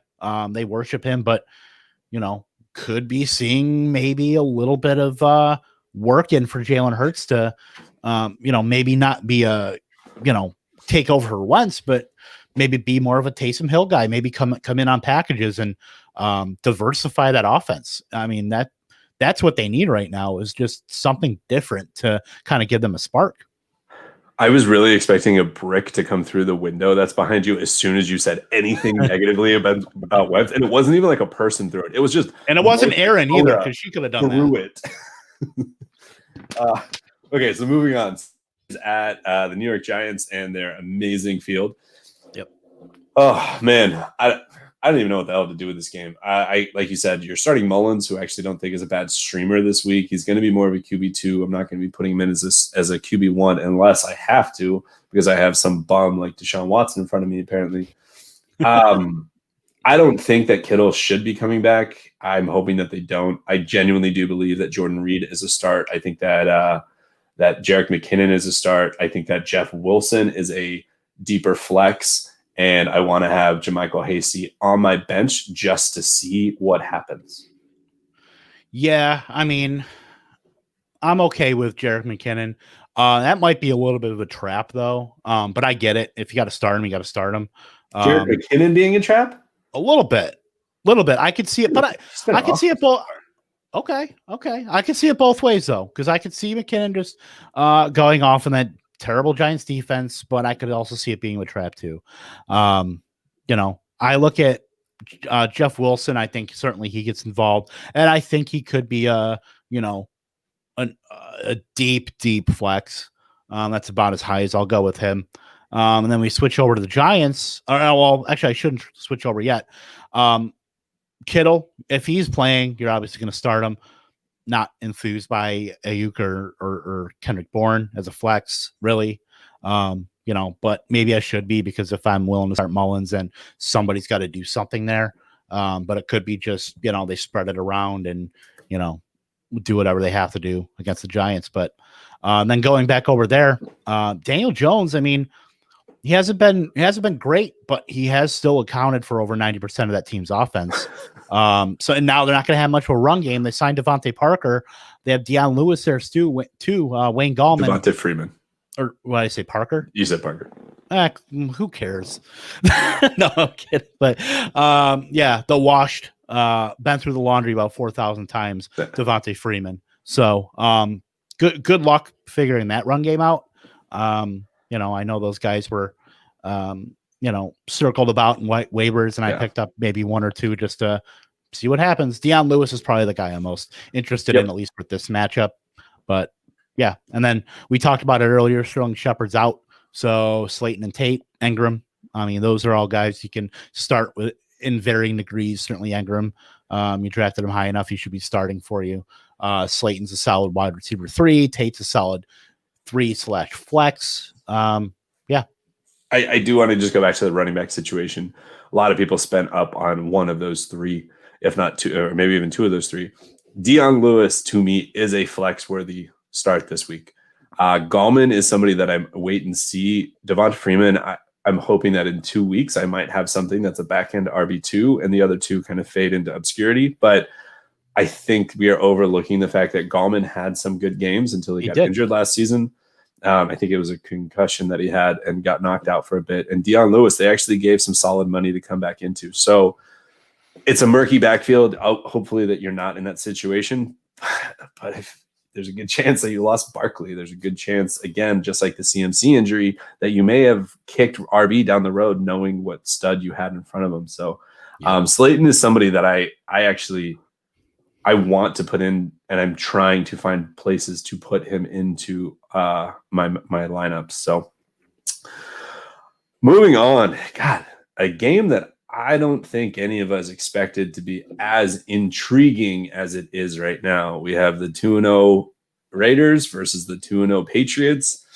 Jacobs and Waller are the only two that I'm starting for the Raiders, but you forgot where they played, didn't you? I did. But my God, I want Carr to have a good game. Like a Ryan Fitzpatrick circa 2019 game where all of a sudden you're just like, this is legit. Like we wrote this guy off and here he is. I don't expect it to happen, but I would be really excited if it did. On the other side of the ball, you auto start Cam Newton. Not even a question. Edelman's more than likely in as your wide receiver 2, wide receiver 3, or flex or whatever. Are you starting any running back? I don't think that I'm starting anybody. I don't even know what James White did week 1. And I don't know. Cam Newton's their running back and their quarterback. So yeah, like I got because I'm invested in, those satellite guys. So I'm fine with James White. I'll look back to his week 1. He was 22 yards on the ground, 3 catches for 30 yards. So yeah, not great. I think that's about 8 points or so. For fantasy. He's going to have those weeks where he gets, 2 touchdowns through the air and 8 for 80. Those are coming. It's going to happen. But yeah, right now it's really just Edelman. It's, Cam Newton's a stud. It should be started in every league. You could even start N'Keal Harry because obviously he's going to be a focal point in that offense as well. They can't just throw to Edelman. They can't just throw to, James White, and Cam can't just run the ball. I won't touch anybody in that run. I won't touch Sony Michel.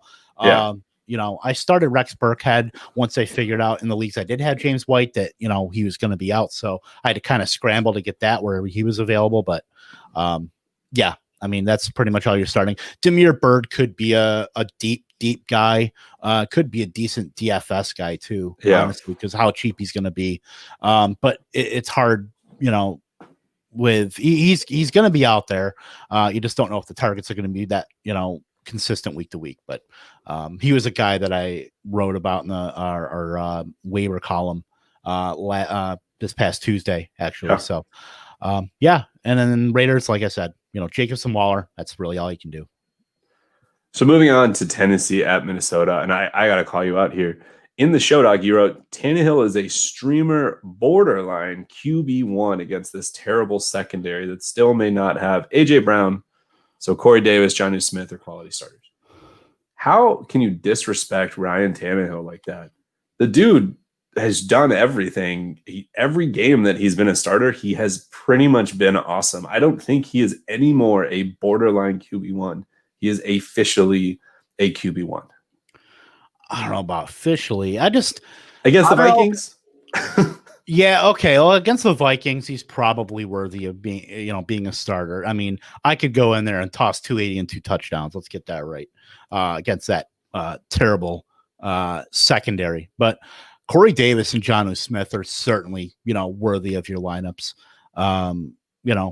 Tannehill, he probably got the, like Bo just said in our chat, he hasn't been that bad since Gase, enough said. I mean, that's certainly true. So, I don't know if it's just maybe my own biases getting in there because I never really cared for Ryan Tannehill, but certainly the guys he's throwing to, Jonnu Smith is worthy of being a tight end 1. Corey Davis is a solid wide receiver 3. Hopefully they get A.J. Brown back. He's going to be on that fence there. It's probably a guy who's questionable. And then we haven't talked about Derrick Henry. I mean, good luck, Minnesota. Dude, I mean, I have him in the same league I have Mixon. It's just, you just keep starting him, and it's not as if he's been bad. You're waiting for that. And I don't know. I like what the Titans are doing. You have Tannehill, use Henry, have Tannehill throw a touchdown, and then all of a sudden you just use the shit out of Henry. And that's part of that. And that's part of that too, because if Derrick Henry's going to have that blow up week, Tannehill isn't going to be throwing for 300 yards either. If Henry goes for 300 or goes for 200 and a couple touchdowns, Tannehill's capped. And then if he does anything through the air, it's going to be likely Davis or Johnny Smith. So that's kind of my line of thinking there. That Henry game is going to be coming, and he can certainly do that against Minnesota. Yeah, it's just Minnesota is about to have a bounce back game at some point. I can't say it's going to be this week, but they're going to have it. We know that it's coming where they're going to put up 40, 45. So speaking of them, so with Cousins, he should. No one's trusting him to put him in the lineup. I don't know. If you are, just good luck and good night, Bo. And man, I don't know. I'm still starting Cook. You're still starting Thielen. You're not doing anything else. I wish Irv Smith had done something. My friends made so much fun of me, and yet here we are. So yeah, trust me, I felt that too, man. I mean, long season, but I was hoping he would at least come out of the gates and be worth a damn. But I've dropped him in a number of leagues. Had to. Yep. Okay, moving on. Washington football team at the Cleveland Browns. You're starting McLaurin. I think that you're starting Gibson. At this point, you should be starting Gibson. At worst, as a flex, if you needed to, as an RB2. And then our tight end, our boy, Logan Thomas. And if there is any week that it could be a Logan Thomas week, this is the week. Cleveland's given up 25.4 fantasy points to the game against the tight end position, most in the NFL. So if there's going to be any week to do it, we've seen Logan Thomas get the targets. Now he's just got to put it all together, and I think he can do it against the Browns. So get him in your damn lineups. Hell yeah. Then on the other side of the ball, you're starting Chubb, you're starting Hunt, you're starting Odell. You're probably starting Landry just because of where you drafted him, and he's just kind of that wide receiver 3 that just sits there, and you hope for him to put it all together. I don't think you're starting Baker. You could. I'm not going to recommend it if you choose to do so. You could. He's a 2 quarterback guy. He's probably either on a waiver wire or at the last spot on your bench. But I really think, and Odell Beckham, spoiler alert, is going to be my start of the week at wide receiver this week in my start, sits, and sleepers article that comes out every Thursday, Friday on fightingchancefantasy.com. So look for that. But Odell Beckham will be that guy. He is 13th in expected points among wide receivers versus actual points. Mayfield does have the second highest ADOT in the NFL on play action for passes over 10 attempts. And then, obviously Odell Beckham is the highest targeted wide receiver there with those passes. And Washington has the 8th highest play action pass percentage faced and 30%. So teams are taking those shots on the Washington football team. I like that connection a lot. So look for Odell Beckham to get back in everybody's conscience as, that stud wide receiver. I think this is the week he really shows out. Yeah, it makes sense. Okay, next game. We got the Los Angeles Rams at the Buffalo Bills. I always get nervous when Goff pretty much travels anywhere towards the Northeast. But, I think that at this point, if you have Goff, you're probably starting him, especially in a 2 QB league. You're starting Kupp, you're starting Woods. Right now, it looks like you're starting Henderson. I don't know if you need to be starting Akers or Brown. I don't even know if that'll be an option. Oh, you're obviously starting Higbee. But Kevin has a really good stat here that the Bills are top 4 graded defense, but bottom 4 against the run. So assuming it's Henderson, get him into your lineups. That sounds legit of a start.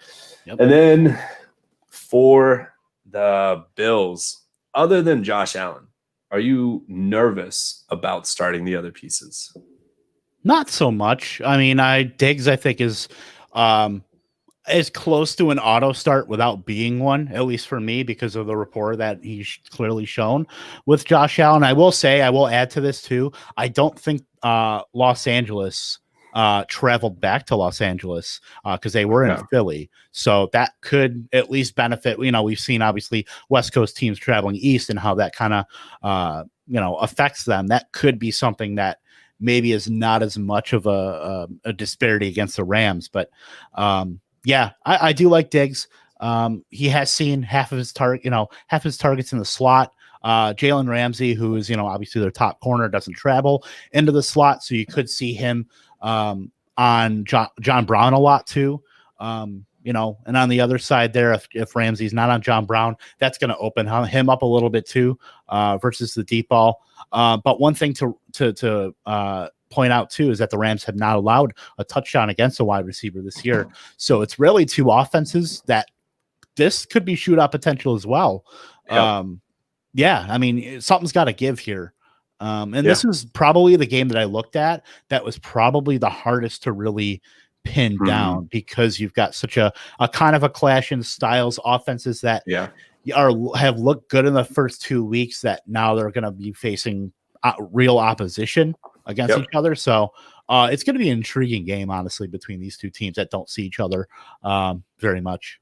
Definitely. Completely agree. Okay. Moving on to Chicago at Atlanta. We're going to try and speed through some of the rest of these. So I want to know, are you starting Trubisky? Oh, yeah. Against Atlanta? I'd start me. And I just we thought the same thing against the Giants. And he didn't show up anywhere like we thought he would. So I'm still on the fence about it. I think this is probably the last week where I'm rostering Trubisky, and after that, I'm probably going to move on from him. Yeah, that's fair. Allen Robinson, you're definitely starting, in David Montgomery. Outside of that, I don't think anybody's going to trust putting Anthony Miller back in their lineup after his goose. Yeah, you can't. Moving to the other side of the ball, you're starting Ryan. You're probably starting Gurley because of where you drafted him. You're obviously starting number one wide receiver, Calvin Ridley. Overall wide receiver one, Calvin Ridley. 4 touchdowns. And, dude, he's so good. Julio, I actually am going to do everything I can to fade him. It sounds like his hamstring got re-injured, further injured during the game, which means Russell Gage and Hayden Hurst. Hell yeah, I'm all about that. That'll be awesome. I don't think there's a ton to say there. I'm a little bit hesitant just because the Bears defense has looked okay, but they played the Lions without Kenny Galladay, and they played the Giants. So I'm not too sure what to make of that either. Yeah, I mean, as it goes to the Falcons, start your studs, and if Julio's not in, then all 3 of those guys can just absolutely eat, and you're going to see someone else step up too, potentially. But I'm looking at there could be a lot of shootouts this week. We've talked about that in several games. Chicago at Atlanta can certainly be one. Anytime Atlanta's involved, if they're outscoring, the other team's going to have to score to catch up. But, I'm looking at the Falcons, and they have the 6th ranked run defense. With Montgomery off to a fast start, that could come to a halt a little bit. So maybe look at Tariq Cohen as a guy that maybe gets back in everybody's good graces this week with, the Bears maybe having to catch up. Trying to score. So that's somebody I'm looking to. Could be a good, maybe a bounce back game for Anthony Miller, but you still can't start him. And then Allen Robinson, that goes without saying, you pretty much have to start him there. But I think that the Falcons' 6th ranked run defense is definitely misleading. Carson didn't run between the tackles. He had receiving touchdowns in 2 of them in week 1, and then in week 2 they played Zeke, and they were playing catch up the whole time, and honestly Zeke did well. So something's off with that stat to me. I would not say that the Falcons are something that I'm going to be too particularly scared of. So we'll see how that stat progresses throughout the year. Right. And I mean, you're passing on them anyway, but that could be misleading. I agree. But, I still think Tariq Cohen has yet to get really involved into a game. I think this is as good of a spot as any to get him involved and let him get open in space and work around on that turf. Move on to the late slate. Yep. So it's Carolina at the LA Chargers. We kind of actually talked on a lot of these players earlier. Mike Davis is probably going to be borderline QB2 or higher QB3 just because of his PPR floor. You're starting DJ Moore. You're starting Robbie Anderson at this point. That's it for that side of the ball, right? Yep. Yeah, I'd say. And then for the Chargers, you're definitely at this point, Kelly is now officially back-end RB2. Yeah. Probably status. I mean, he got 20 plus touches. He looked awesome. He looks like a Melvin Gordon type. I rejected a trade offer before the games last week, and I am kicking myself for it because I would have gotten Kelly and I would have given up Darius Slayton in a team that I had a bunch of wide receivers already. So if you can get Kelly somehow still on the waiver wire or whatnot, find someone to drop. Yeah, wide receivers are easy to come across. Running backs aren't. If something happens to Eckler, Kelly is the type that could be a league winner. Oh, absolutely, 100%. And don't sleep on his receiving ability either, because he's certainly capable there. He showed it last week. He had a few catches there, and yeah, if something were to happen to Eckler, easy for me to say, Kelly's a top 8 to 10 back. I don't think that's a stretch. Eckler's an auto start. That's no question. And if Herbert's in, he finally is going to get back to where he was being drafted as a top 10 running back, top 12 running back. Keenan Allen and Henry and Mike Williams, I don't think that they're auto starts anymore. I think that they are closer to be confident in starting them, but they're not auto. Henry's probably, because he's the tight end like 6 or so, like he's always just going to be there on any given week's rankings. Mike Williams, we'll see. 9 targets with Tyrod, and then wasn't quite the same with Herbert, but Herbert's going to be playing, and I think that they're going to do it. They're playing the Panthers. They're going to beat the pants off of them. Yeah, I mean, I hope not for all the kids watching, but I like Mike Williams, I really do, but he clearly showed a rapport with Tyrod Taylor, and now going to Herbert, that's something they got to work on. So at least in the interim, I'm going to move over to Keenan Allen and Henry as being certainly those rock solid floor plays in that offense, and Mike Williams something to work on. I'll still keep him rostered. He's got all the potential in the world. And I don't mind starting Justin Herbert in 2 quarterback leagues either. Based on last week. I mean, look what he did against the defending Super Bowl champions, and now he gets these the opposite patsies and the Panthers. Yeah. Big Purr, whatever his name is, Sir Purr. Anyway, you should watch that video if you haven't seen it. The Robbie Anderson video talking about who the hell is that? Lord. Yeah. Sir Purr. Okay, moving on to the hapless Jets and the Indianapolis Colts. No one in their right mind would be rostering any Jets right now.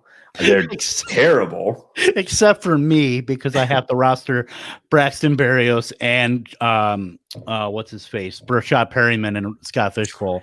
I have not only just one, but 2. So that's where I'm at. I lost Barkley and I lost Jarwin. So you picked up an injured Jet. Okay. Pour one out for me. Fair enough. You're not starting anybody on the Jets. Just don't. If you're thinking about it and you think that you're right, you're wrong. Frank or Deeper, maybe. Nope. You're not starting any of them. Okay. The Colts running defense is good enough. With the Colts, T.Y. Hilton is pretty close to a must start. I like a little bit deeper. I do like Pittman or potentially Pascal, which is funny because 2 weeks ago or 3 weeks ago, I made fun of Kevin for talking about Zach Pascal, but here we are somehow. It took an injury, but he had an 8% snap share in the slot when Paris Campbell left the game. So he's clearly going to be in that offense if Campbell is out. So he is absolutely 100% viable. And then, assuming that Doyle's out, I think Mo Alley-Cox is a must start at tight end. He is a top 12. I mean, dude is a gigantic man. I think he's 270 pounds. You're going against the Jets. There's no reason not to. I am looking at every one of my leagues, and I am currently debating on, do I want Mo Alley-Cox or do I want Logan Thomas? I decided to stick with Logan Thomas because of that Cleveland Browns stat that you said about 24.5 points against them by the tight ends or whatever, allowing that. Yep. So Rivers, if you absolutely need to, you probably know that you don't have a better option in a 2 QB league. Jonathan Taylor goes out saying, yeah, exactly. He's just so locked in that I didn't even think twice about it. Right, but I will say, if the Jets do anything, is that they're competent in stopping the run, but that shouldn't stop you with starting Jonathan Taylor. Yeah, Quinnen Williams and some other guys on that defensive line are legit. I'm not playing Hines just because this isn't the type of game where I think that Hines is going to be involved. Good thing I didn't take a 1 week bet on that, forgetting that who they were playing. So let's move on to start your studs of game of the week yet again. Dallas at Seattle. Oh my God. You are starting everybody. Don't start Hyde. Don't start Olsen. You're good. You can start Gallup, I suppose. That's the one issue that I have is maybe Gallup because he hasn't shown up the past 2 weeks. But I mean, but you have to start him. That's the thing. That's tough. Well, have to. Like, you don't have to. You probably should though, because he's going to have that game. When we talked about it earlier about Amari Cooper, he's going to throw up a dud. And just based on the volume in that offense and Dak Prescott and everybody around him, that Michael Gallup has got to do something. Unless he's hurt and we don't know it. I mean, you got to start Michael Gallup. I have like a really deep league, and it's 2 points per reception for a tight end. And I have to decide if I want to start as my second flex, Schultz, Lamb. And if I start one of them, I have to bench one of Mixon, Henry, or Connor. And I am like, do I bench Mixon? Start Lamb, bench Mixon. That's what I'm thinking.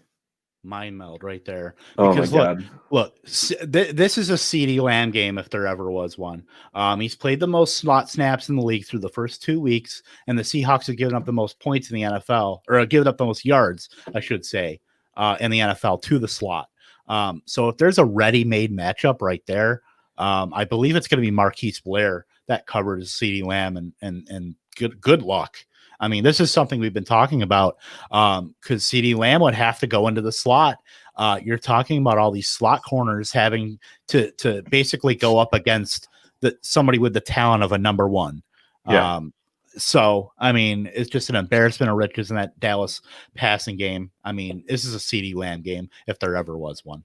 Completely agree. Obviously, you're starting Dak and Russell. They're top 4 quarterbacks. Okay, next game. The Tampa Bay Bucks at the Denver Broncos.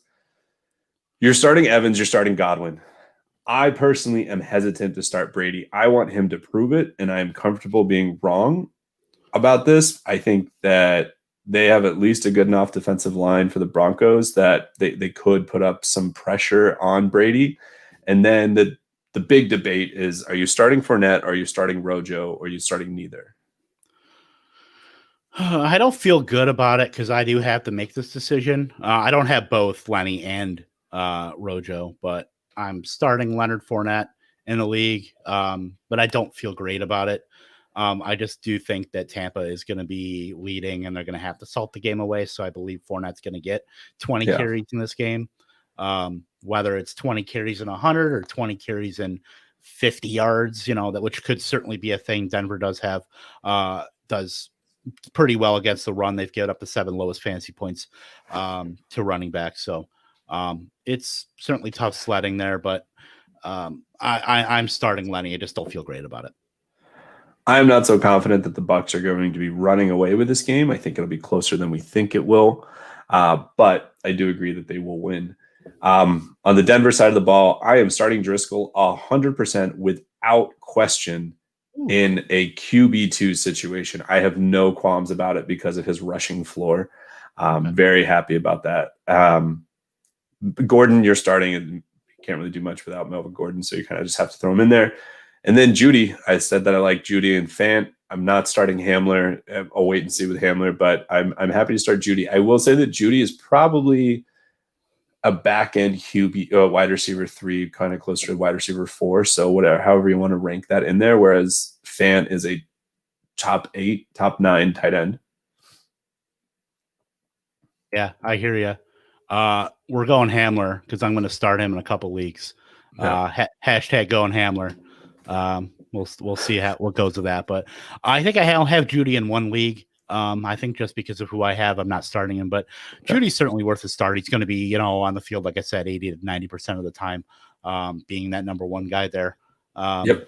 Just on pure volume. And then Hamler, maybe he gets lumped in with like Tim Patrick, and Noah Fant's certainly going to get his, but I just like the upside of Hamler. I've been in on him for most of the offseason. It took an injury for him to get this role, but I think that he's going to surprise people. He's not just a slot guy. He can play on the outside too. So we'll see with that, but certainly most leagues, you already have a bunch of guys that you'd rather start. But he could become an option himself, down the road. Happy to be surprised. He can surprise me from my bench. Moving on, we have just under 7 minutes to get this done. So Detroit at Arizona Cardinals. Cardinals are going to smash this game, but I don't agree that it's a hawk smash this week. I don't think that Arizona is that bad against the tight ends. That was last year. I'm tired of that conversation. Okay. But I do think that Hawk, in particularly Hawk, could definitely do very well here.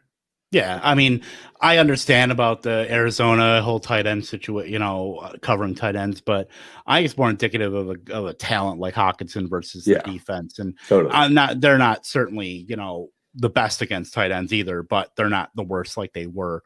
Obviously, I think we talked about that's Cleveland now, but yeah, I like Hawkinson. Galladay's practicing, so that's certainly a good sign for Detroit. Marvin Jones is probably a good flex play if Galladay's playing. My Quintus Cephas love died a slow, painful death. RIP 2020 to 2020. And then we're looking at Arizona. I mean, start your studs. Kirk is pretty viable if he plays. He didn't practice today, but Detroit has given up the most deep pass attempts in the NFL, and he leads the Cardinals in air yards. Kirk does. So, he hasn't produced, but I think he's got some regression coming to him if he does. Otherwise, Kirk is maybe wide receiver 4, if that, right now, but certainly upside to be a high 3. And also, we just skipped over DeAndre Swift. Definitely, Swift is a back-end RB3, I think, with upside. So just know that if you're in a pinch, that don't have a problem putting him in. I think if you're in a pinch, you're probably already starting him, but I just want to say, so like in the late games, we get Dallas at Seattle, and then the Sunday night game is going to be Green Bay at New Orleans, and then the Monday night game is KC at Baltimore. God, Sunday's going to be awesome. So Green Bay at New Orleans, it seems like Davante Adams is likely to play, but if he does, he's going to be matched up against Marcus Lattimore. You have to start him. I'm terrified to start him if he plays. I actually would prefer that he sits from a pure fantasy perspective, not from an actual NFL perspective.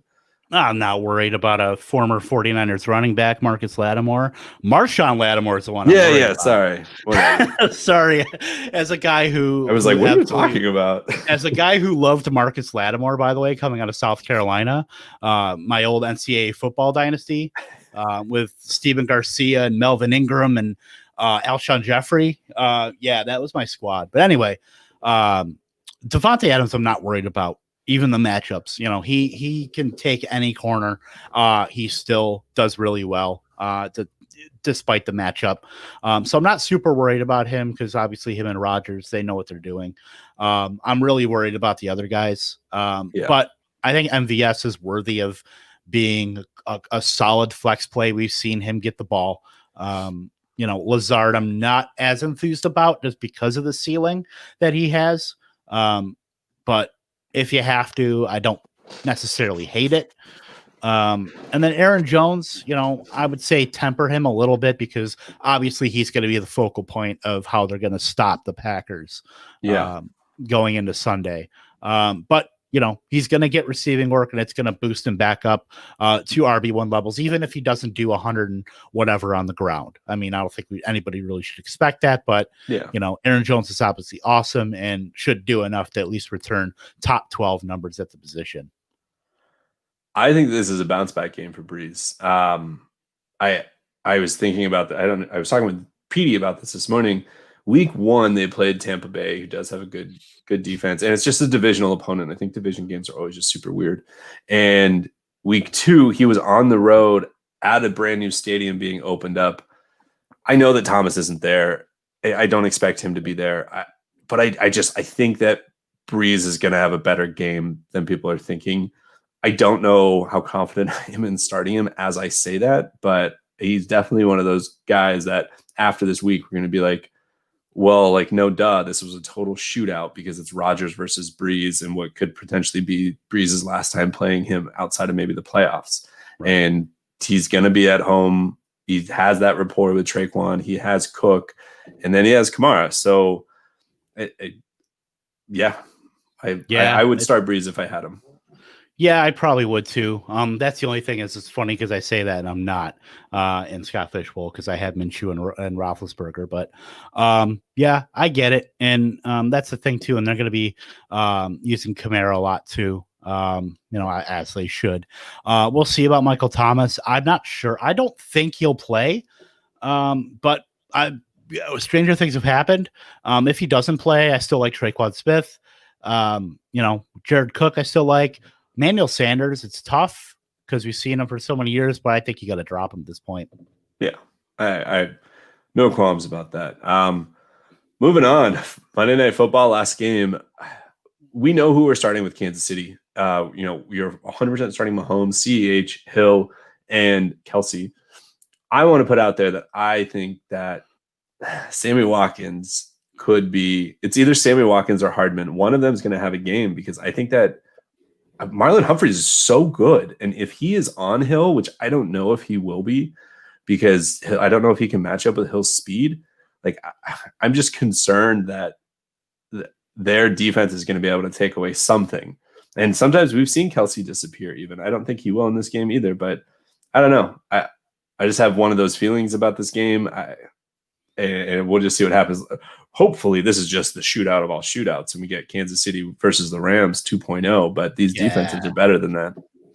Yeah, absolutely. I think this is going to be this is the game that everybody's going to be amped up for. No overthinking here. Really, just start anybody that's worth a damn. Gary alluded to everybody on KC. You're obviously starting Lamar. You're starting Mark Andrews. You're probably starting Marquise Brown. Yeah, for sure. Now you're looking at guys and like Ingram. Yeah, you're starting Ingram too. Dobbins is a lower end guy for me, but if I had to, I guess I don't feel super bad about it. But yeah, I mean, like I said before, we may have been a little bit early on Dobbins, but he's going to assert himself later on. All in all, it's just going to be just a fun game. Yeah, for sure. And so for anybody that's still here, we just passed the 2-hour mark. Sorry it took so long, but these games are fun to go through and everything. And, we still do our Sunday mornings Fighting Chance kickoff with Kevin and I. We do that at 10 a.m. Central on Sunday mornings, talk about injuries, talk about start sit. And most importantly, we answer any and all of your questions that you send to us, whether it's on here or on Twitter, on Facebook. So definitely check us out.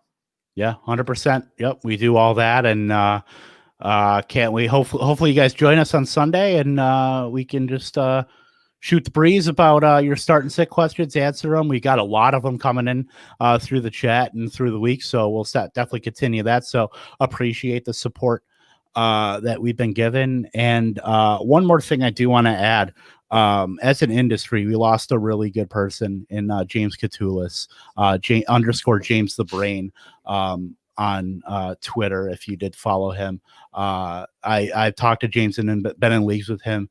And he's a really great guy. It's really a terrible loss for the fantasy community. So I will tweet out and put in the show notes as well a link to the GoFundMe for his wife Heather to aid the family at this time. So my heart goes out to the family. Rest in peace, James. You're a great guy.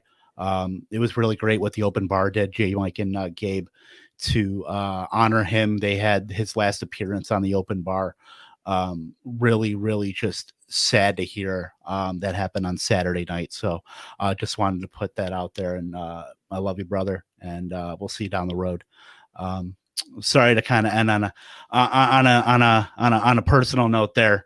But thank you for everybody that joined us here.